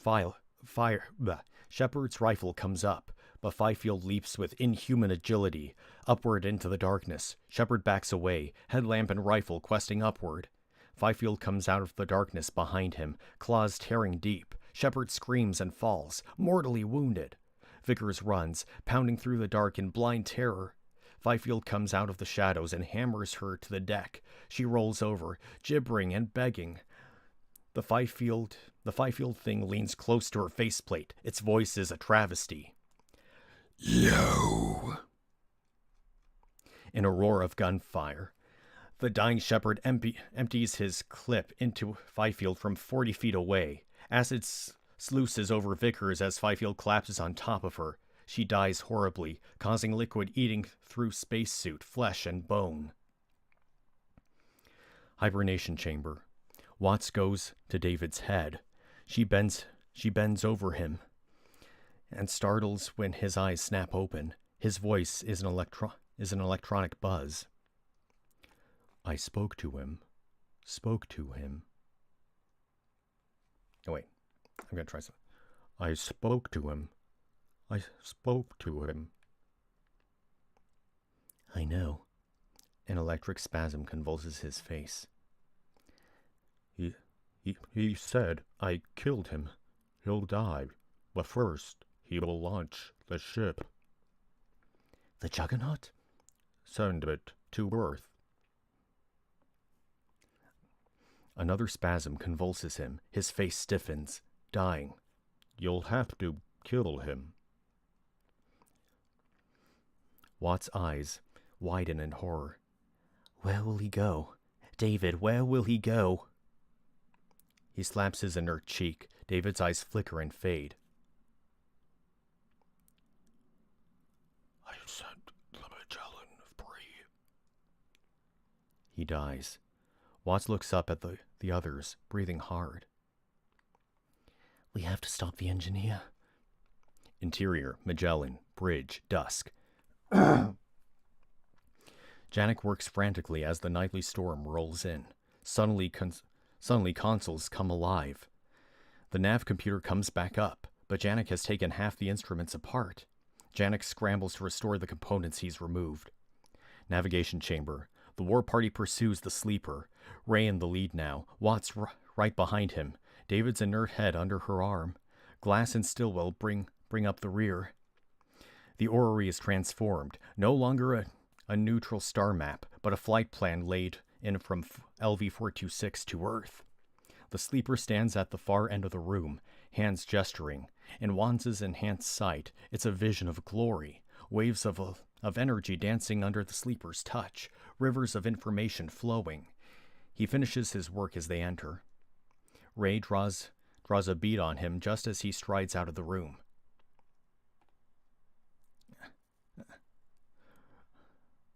On me now. Go, go! He dog-trots forward, gun raised. The others keep pace, deferring instinctively to the soldier's confidence. Passageway. They emerge into the corridor, empty. A moment of confusion. Pilot seat. This way. They move toward the pilot chamber and find it empty too, the seat vacant, the door standing open. As they stare inside, baffled, the wall across the corridor, directly behind them, silently unravels. The sleeper is revealed, a towering gargoyle in his flight suit. He steps forth, obscure devices clutched in his fists. Too late they perceive him. They spin, raise their guns. Vanity and foolishness. This is the wrath of an angry god. It seems time slows down. The air roars in their ears.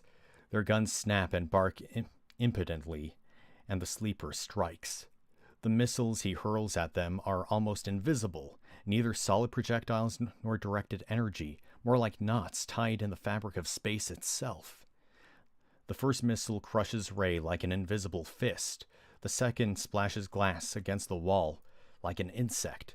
Reflexively, Stillwell reaches out for Watts, wraps himself around her protectively. The blow lands an instant later. Stillwell and Watts are hammered against the bulkhead by a staggering impact. Watts is dazed, Stillwell killed. Woozy, she sees the sleeper step into the pilot chamber. The door begins to close. Watts sees that David's head lies just inside the door. She scrambles for it. Too late. The door knits itself into a featureless wall before her reaching hand. Watts is alone. Pilot chamber. The sleeper settles into the pilot's chair. It fuses with him, coming alive. A vast display wraps around the walls, leveling the hangar outside, the stars, the horizon, a mystic view that renders solid matter translucent, painting the fabric of reality and raw information. Pilot chamber door. Watts pounds in futile rage against the door. No! The Juggernaut shudders as its systems power up. Exterior, Juggernaut, dusk. The floor of the underground hangar begins to rise. The landing lights brighten, shining like a beacon into the sky. Interior, Magellan, bridge, dusk. On the bridge of the Magellan, Janek stares out. In the distance, the Juggernaut rises out of the ground to eclipse the central pyramid. Janek squints, trying to understand what he's seeing. A light races toward the Magellan down the canal. A rover. Exterior canal, dusk. Watts steers the rover recklessly, hands locked on the controls, rifle slung over her shoulder. Wait, how did she escape? Oh, I see. So she wasn't able to get inside the ship or whatever. Okay. Exterior canal, dusk. Watts steers the rover recklessly, hands locked on the controls, rifle slung over her shoulder. Interior, Magellan, bridge, dusk. Janek watches the rover come, and the Holloway alien, boneless and white, unfolds itself from the instruments over his head. Its goblin shark jaw juts out, sinks its horrific teeth into Janek's right shoulder. Janek howls in agony. His right arm is paralyzed by the bite. He gropes at the pistol on his right hip with his left hand. The alien shakes him like a terrier, gnawing, killing a rat. Janek gets the pistol, flips it in his hand, fires 2 over his shoulder. 2, 3 rounds.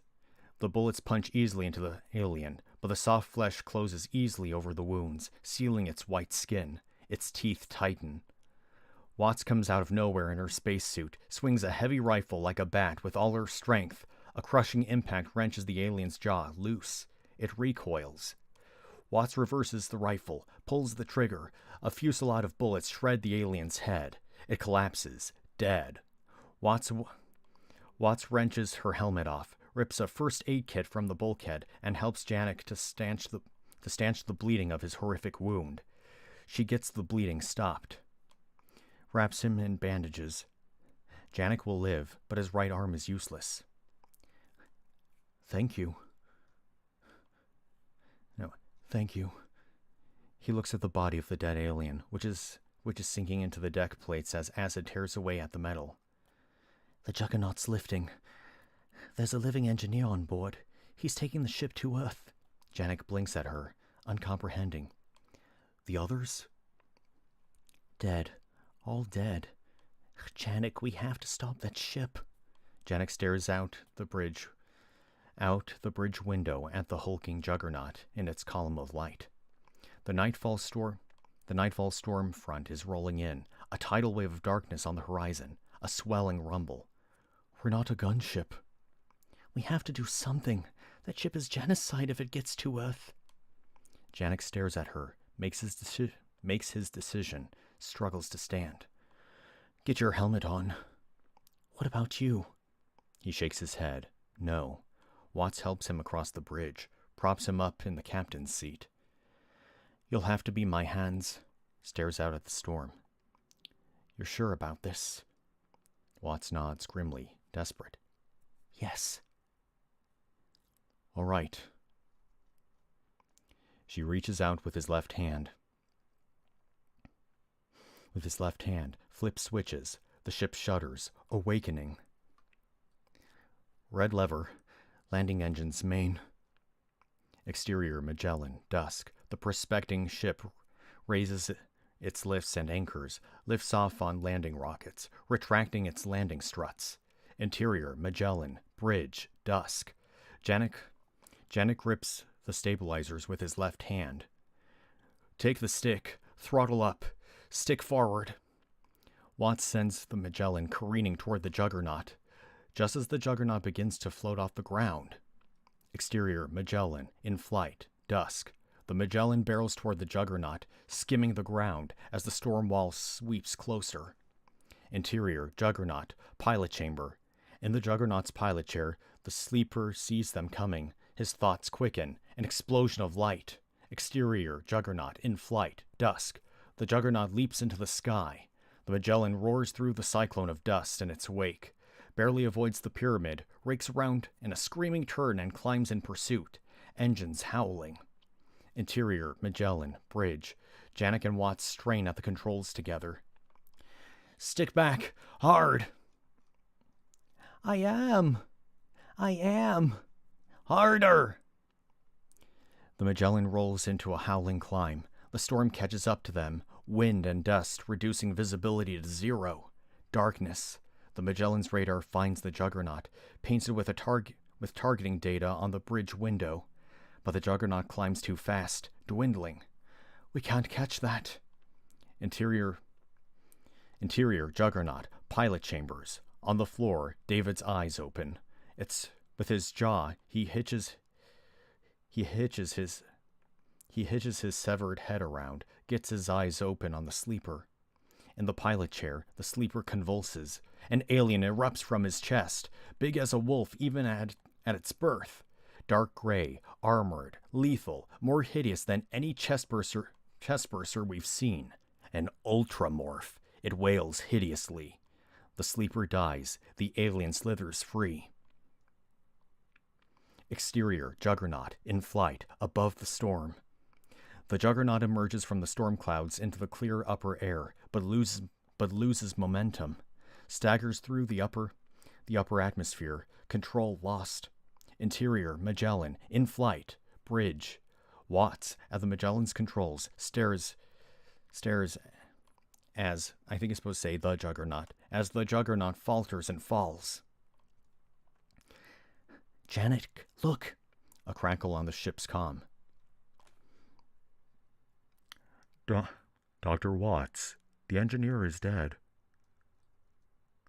You have a few seconds before the Juggernaut's computers take over. David. She sees the precious moment, centers the Juggernaut in the bridge window, slams the throttle forward. Exterior, Juggernaut, in flight, above the storm. The Magellan hurtles out of the storm, rams the Juggernaut. A colossal impact. The Juggernaut stumbles from the sky like a stone, intact but crippled. The Magellan breaks apart. The ship's modules scatter, some whole, others broken. They fall back into the storm. The command module, including the bridge, falls intact. The engine sections rocket away across the chaotic sky. Interior, command module. Janek is strapped to his seat. Watts goes flying. The bridge window shatters, spraying glass spears in a lethal barrage across the bridge. Watts picks herself up, finds the module in free fall. Alarms wail, lights flash, escape pods pop open. Watts looks at Janek. He is dead in his seat, paled by a lethal fragment of glass. The storm wall, a chain of hurricanes, rages below them. The command module tumbles back into the winds. Watts dives into a coffin-sized escape pod. She punches out. Exterior, command module, in free fall, dusk. Watts's pod, a steel coffin, shoots away on jets through the gale. The command module plunges through the storm, tumbling, smashes against the ground in ruin. The engine pods hurtle to the ground and go nuclear, sending walls of fire twisting through the hurricane. The shockwaves tumble Watts' escape pod through the air. Exterior, LV-426, Magellan crash site, dusk. The pod lands, cushioned by a drag chute and retro rockets. Watts pops the pod open, rising painfully to her feet. In the storm, she surveys the destruction in disbelief. A deep rumble makes her turn. The Juggernaut rolls toward her, on edge. A crushing wheel of death, big as a mountain. She runs, like a child in a nightmare. The Juggernaut bears down on her. She turns aside, trying to get out of its course. Even at a dead sprint, she barely seems to move. It's so big. The Juggernaut wobbles toward her, slowing. Exhausted, Watts collapses, gasping. The Juggernaut rolls to the center, settling like a hoop right around her. Watts in the center. The wind carries the dust clouds away. Watts passes out, dropping her head to the earth. Later, Watts is awakened by a beeping alarm. She looks at her wrist. Her suit flashes an oxygen warning. 20 minutes remaining. She looks up. The Juggernaut's doors are wide open in front of her. The ultramorph alien emerges from the Juggernaut, as large as a man already. It sees her. With a sob of terror, she pulls herself to her feet and runs. Exterior, Magellan, crash site, dusk. Watts flees through the storm, across the burning debris field, a wilderness of lightning, fire, and twisted metal, a thunderstorm of dust instead of rain. She looks back through the darkness. In a strobe light flicker of lightning, she sees a gray demon approaching through the wreckage. She scrambles through a section of ductwork under a hull fragment, running and clambering. The alien hunts her, cat and mouse, among the fragments of the Magellan. Corridors that go nowhere, shattered compartments, jetsam. Her eyes swept frantically through the stormy night, searching for a weapon, a hiding place, an answer. She stumbles into the remains of the Magellan's laboratory. A hypersleep freezer lies on the barren ground. Watts climbs inside, pulls the lid shut. The alien passes by, inches away. She watches it through the plexiglass, holding her breath. The alien roots in the wreckage, finds the rotting engineer's head among the shards of its vat. It begins to feed on the head, growing as she watches. Her suit's oxygen alarm goes off again. 15 minutes remaining. The beeping draws the alien away from its dead meat. Watts is paralyzed. The alien noses closer, sniffs at the plexiglass case. With sudden horrific violence, it lashes out, sends the freezer flying. Watts tumbles out, lurches to her feet, and runs. The alien follows, ravening. She leads it a twisting chase through fragments of burning metal. Watts trips and falls hard. Picking herself up, she sees she's tripped over a hull saw, the same diamond-bladed tool David used to dismantle the terraforming engine. She seizes the saw, straining to manage its weight, hides in the hollow of a massive girder. The alien passes by, scenting the air. She freezes, her arms trembling with the weight of the saw, waiting for it to pass. Almost it leaves. But a tiny rattle of metal from the quivering saw brings it back. Out of options, Watts powers the saw. The blade winds up to speed. They lunge at one another in the same moment. The diamond blade shears off one of the alien's claws. The monster screams and recoils. Its lashing tail sends Watts sprawling. She loses the saw.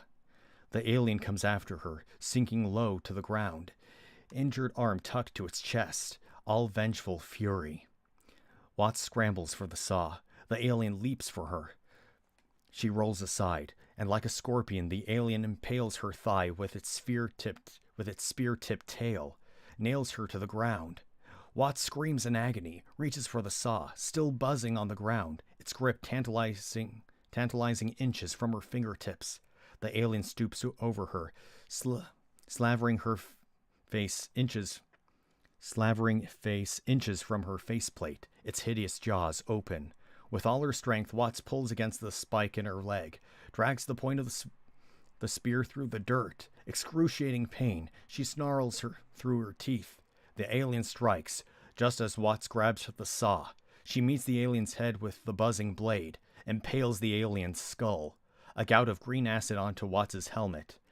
The alien falls aside, thrashing its death throes. The saw still growling. Watts sees acid coming through her helmet. Fast! With frantic haste, she unlatches her helmet, wrenches it off as it crumples and melts. She stands bareheaded in the toxic air. Desperate, she looks around with tearing eyes. In the distance, she sees an intact module of the Magellan. She runs for it, slaps the door switch. Incredibly, it opens. Interior, Vickers module. Watts steps inside. The airlock closes behind her. She finds herself staring at a grand piano. She's in Vickers' suite. Its amenities intact. Through the floors a few I think it's supposed to say, though the floors a few degrees off level. Sorry for hitting it. She takes a breath. Good air.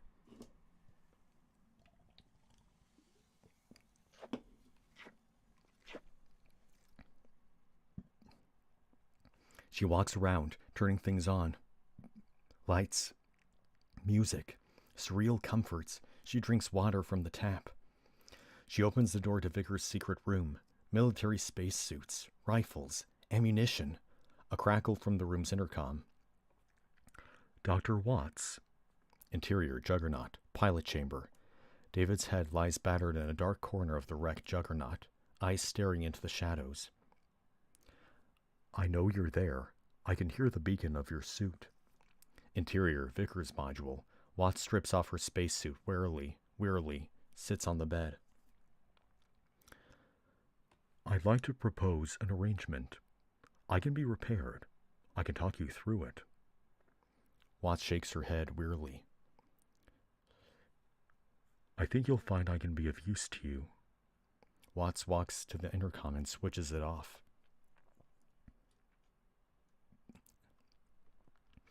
Exterior, Magellan crash site, day. The storm has passed. The fragments of the Magellan no longer burn. The gray world of LV-426 restored. The wreck of the Juggernaut looms in the misty distance. Watts walks through the wreckage in a military spacesuit, rifle on her back, pistol on her hip. She pulls a cargo dolly loaded with salvage. Exterior, Vickers module, day. Watts arrives at the Vickers module. The ultramorph alien's head has been fixed like a grisly trophy above the door. Interior, Vickers suite, shipwreck, day. Watts strips off her spacesuit. She helps herself to a glass of vodka from the bar. A chessboard sits atop the grand piano, a game in progress. I've decided.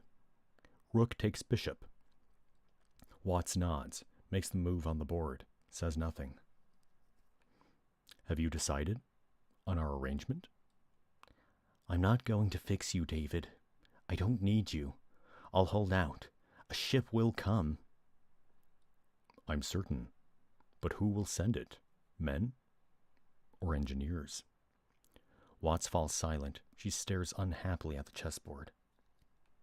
Dr. Watts, it's your move. Exterior, central crater, night. The massive central pyramid arises in the midst of the engineer complex. With a boom, a bright beam of light shines forth from its peak, punching straight up through the clouds like a laser.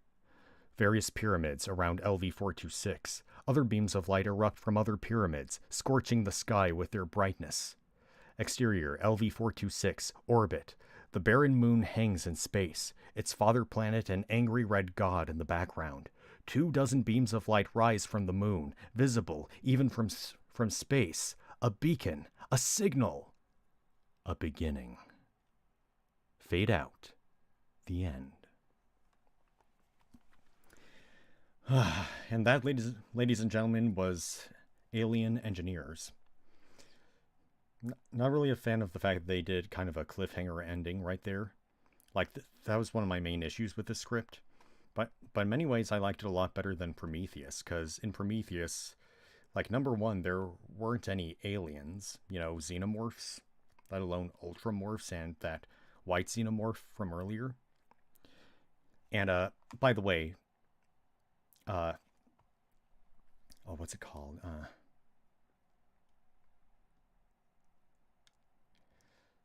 Oh yeah.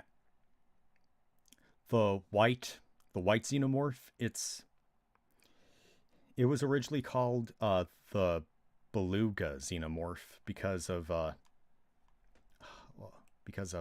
was the word? Because of how white it was. Here, let me see if I can bring up a picture. Give me a second. I gotta get that out of the way. Move that aside. Beluga. Yeah, very funny.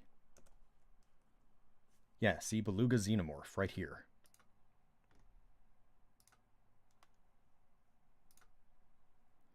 So yeah, that's what it looks like in its prematurity, as a face hugger.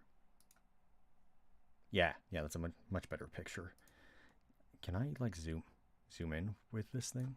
Hang on. Zoom. Here we go. As you can see, that's what it looks like. And back. And that's what the beluga xenomorph looks like in its maturity. At full growth. Let's see. Yeah. Pretty freaky, huh? Like the script says, it has no bones in its body. It's completely and totally flexible. It can change size. Yeah, there's different kinds of like artwork for the thing. But this creature was the inspiration for the Neomorphs in Alien Covenant. I friggin' hated Alien Covenant, by the way. That movie was awful. Everybody was just so stupid in that movie. There was a particular screenshot of the beluga xenomorph that I'm looking for right now, but I can't seem to find it. No, I know what to put. Beluga xenomorph R. Shoot. I'm really bad at typing today.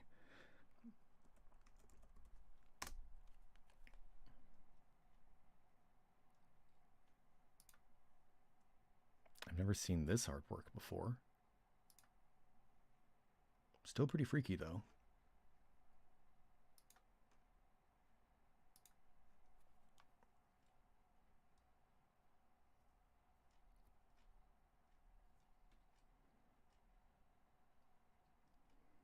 If I can just find it.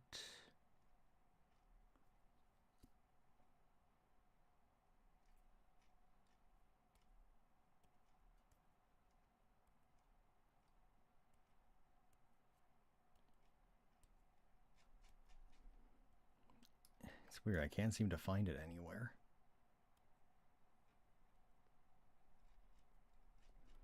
No, I know something else that might work.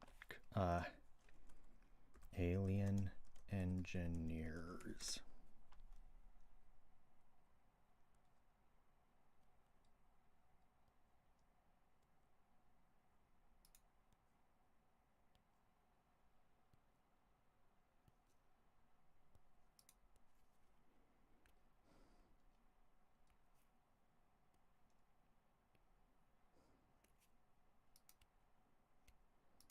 That's not it.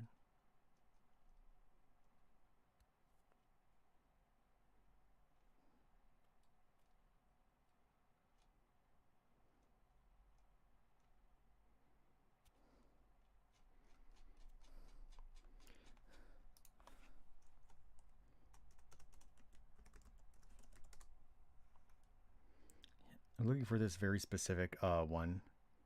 Yeah, you see, the one I'm looking for is like this picture, but there's more to it than what they're showing right here. Ah. Yeah, this is what it looks like. If it'll load. And I'd really like it to load. Yes, yes, that's it.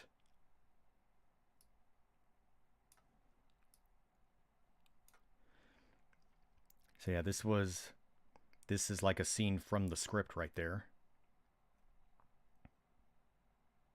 So basically it can go under, it can like, you know, squeeze through very narrow cracks or whatever.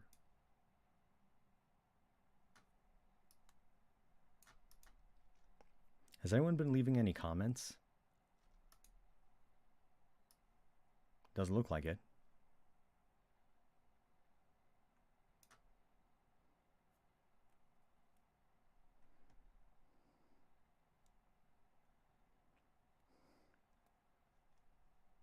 I'm just going to keep that up because that image is cool.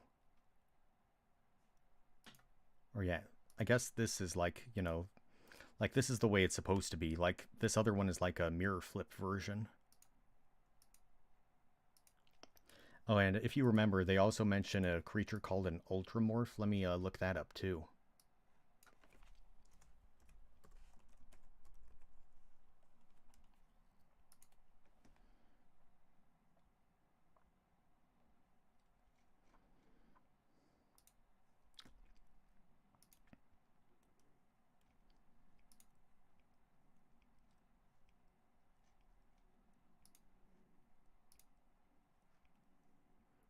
see full-size image. Hang on, just bear with me for a second.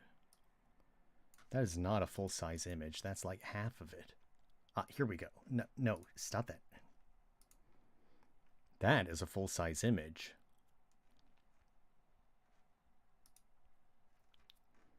Here, again, I'm going to zoom in.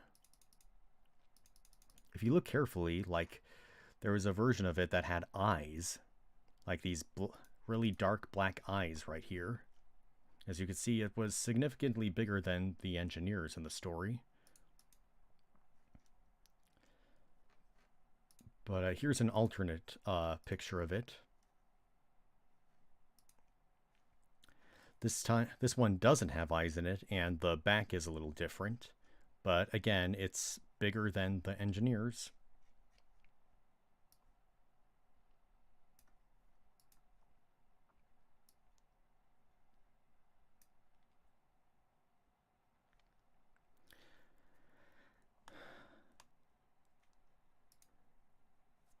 I forget what it was called exactly. Didn't they say there was like a third one or something? Here, I'm going to put in Alien Engineers. I'm going to put in Xenomorph.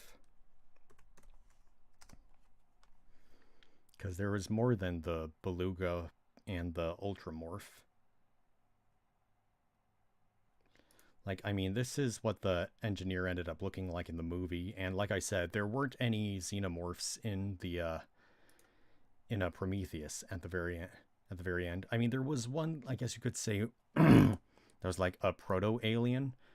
It was like the community or whatever, like, called it the Deacon. Like, this is the thing that was like revealed at the end. It was the thing that came out of the engineer at the end of the movie. It like showed this and then it cut to black, you know, end of movie. So when something that resembled a xenomorph finally did show up, the movie ended, and you know, that was annoying.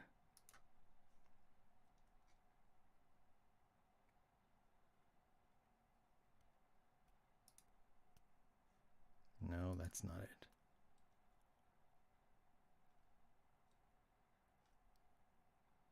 What the heck is that?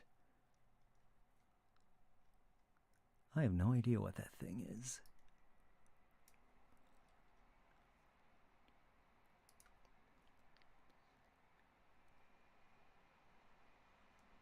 What the heck is that? Oh, it's an engineer and a predator. That's cool. What is this?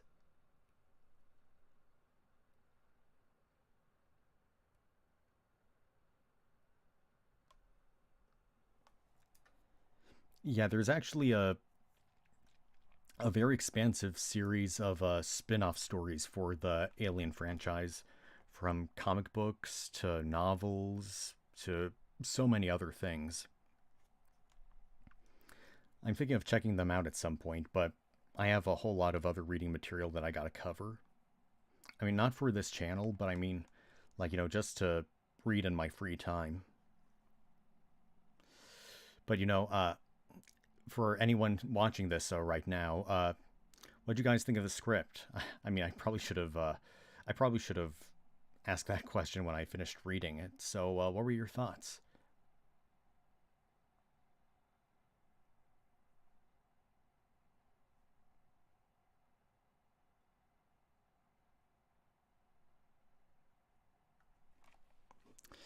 Oh, and for anyone, you know, worried about like interrupting me, like not putting any comments because you're afraid of interrupting me, please do not worry about that kind of thing. Interrupt me all you'd like. You might bring up something interesting.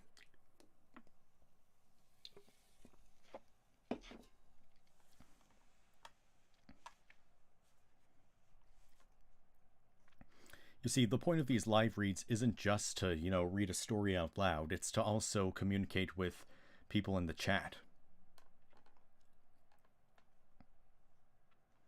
You know, it's like a kind of get-together with friends, almost.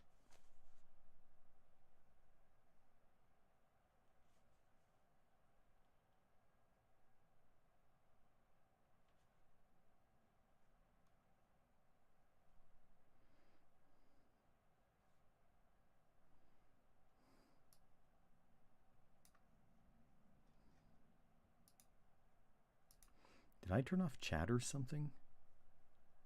Hang on a sec. Yes, enable live chat. Allow live chat to replay, yes. Okay. I guess we got a shy audience tonight.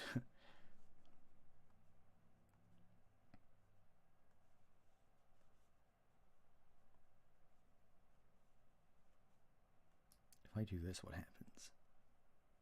It's strange how I can't hide this part very well. It's like I just want to show the chat, nothing else. But it doesn't want me to hide this part. What's up with that?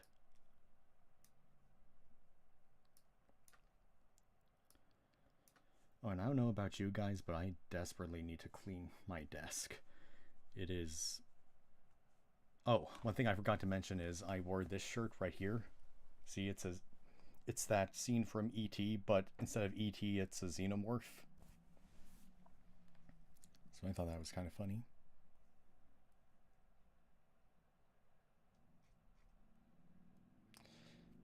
So, you know, just to double check, would anyone like to say anything?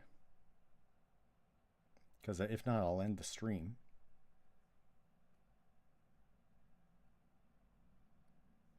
It says I have 3 concurrent viewers.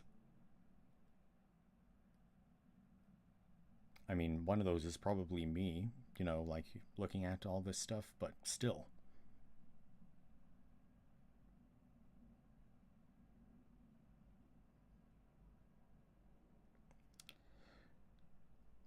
Do I seem pushy when I ask people to say stuff in the chat? Because if it seems that way, I apologize.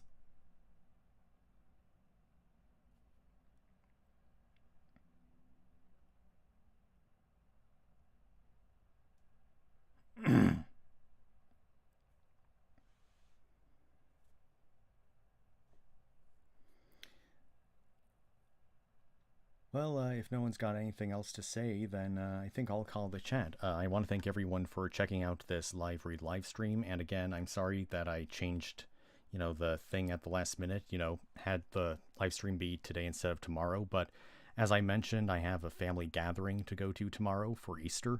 I mean, yeah, Easter is on Sunday, but I have something else going on Sunday. So, oh, and don't worry, at this family get-together, everyone is vaccinated, so we don't have to worry about anything.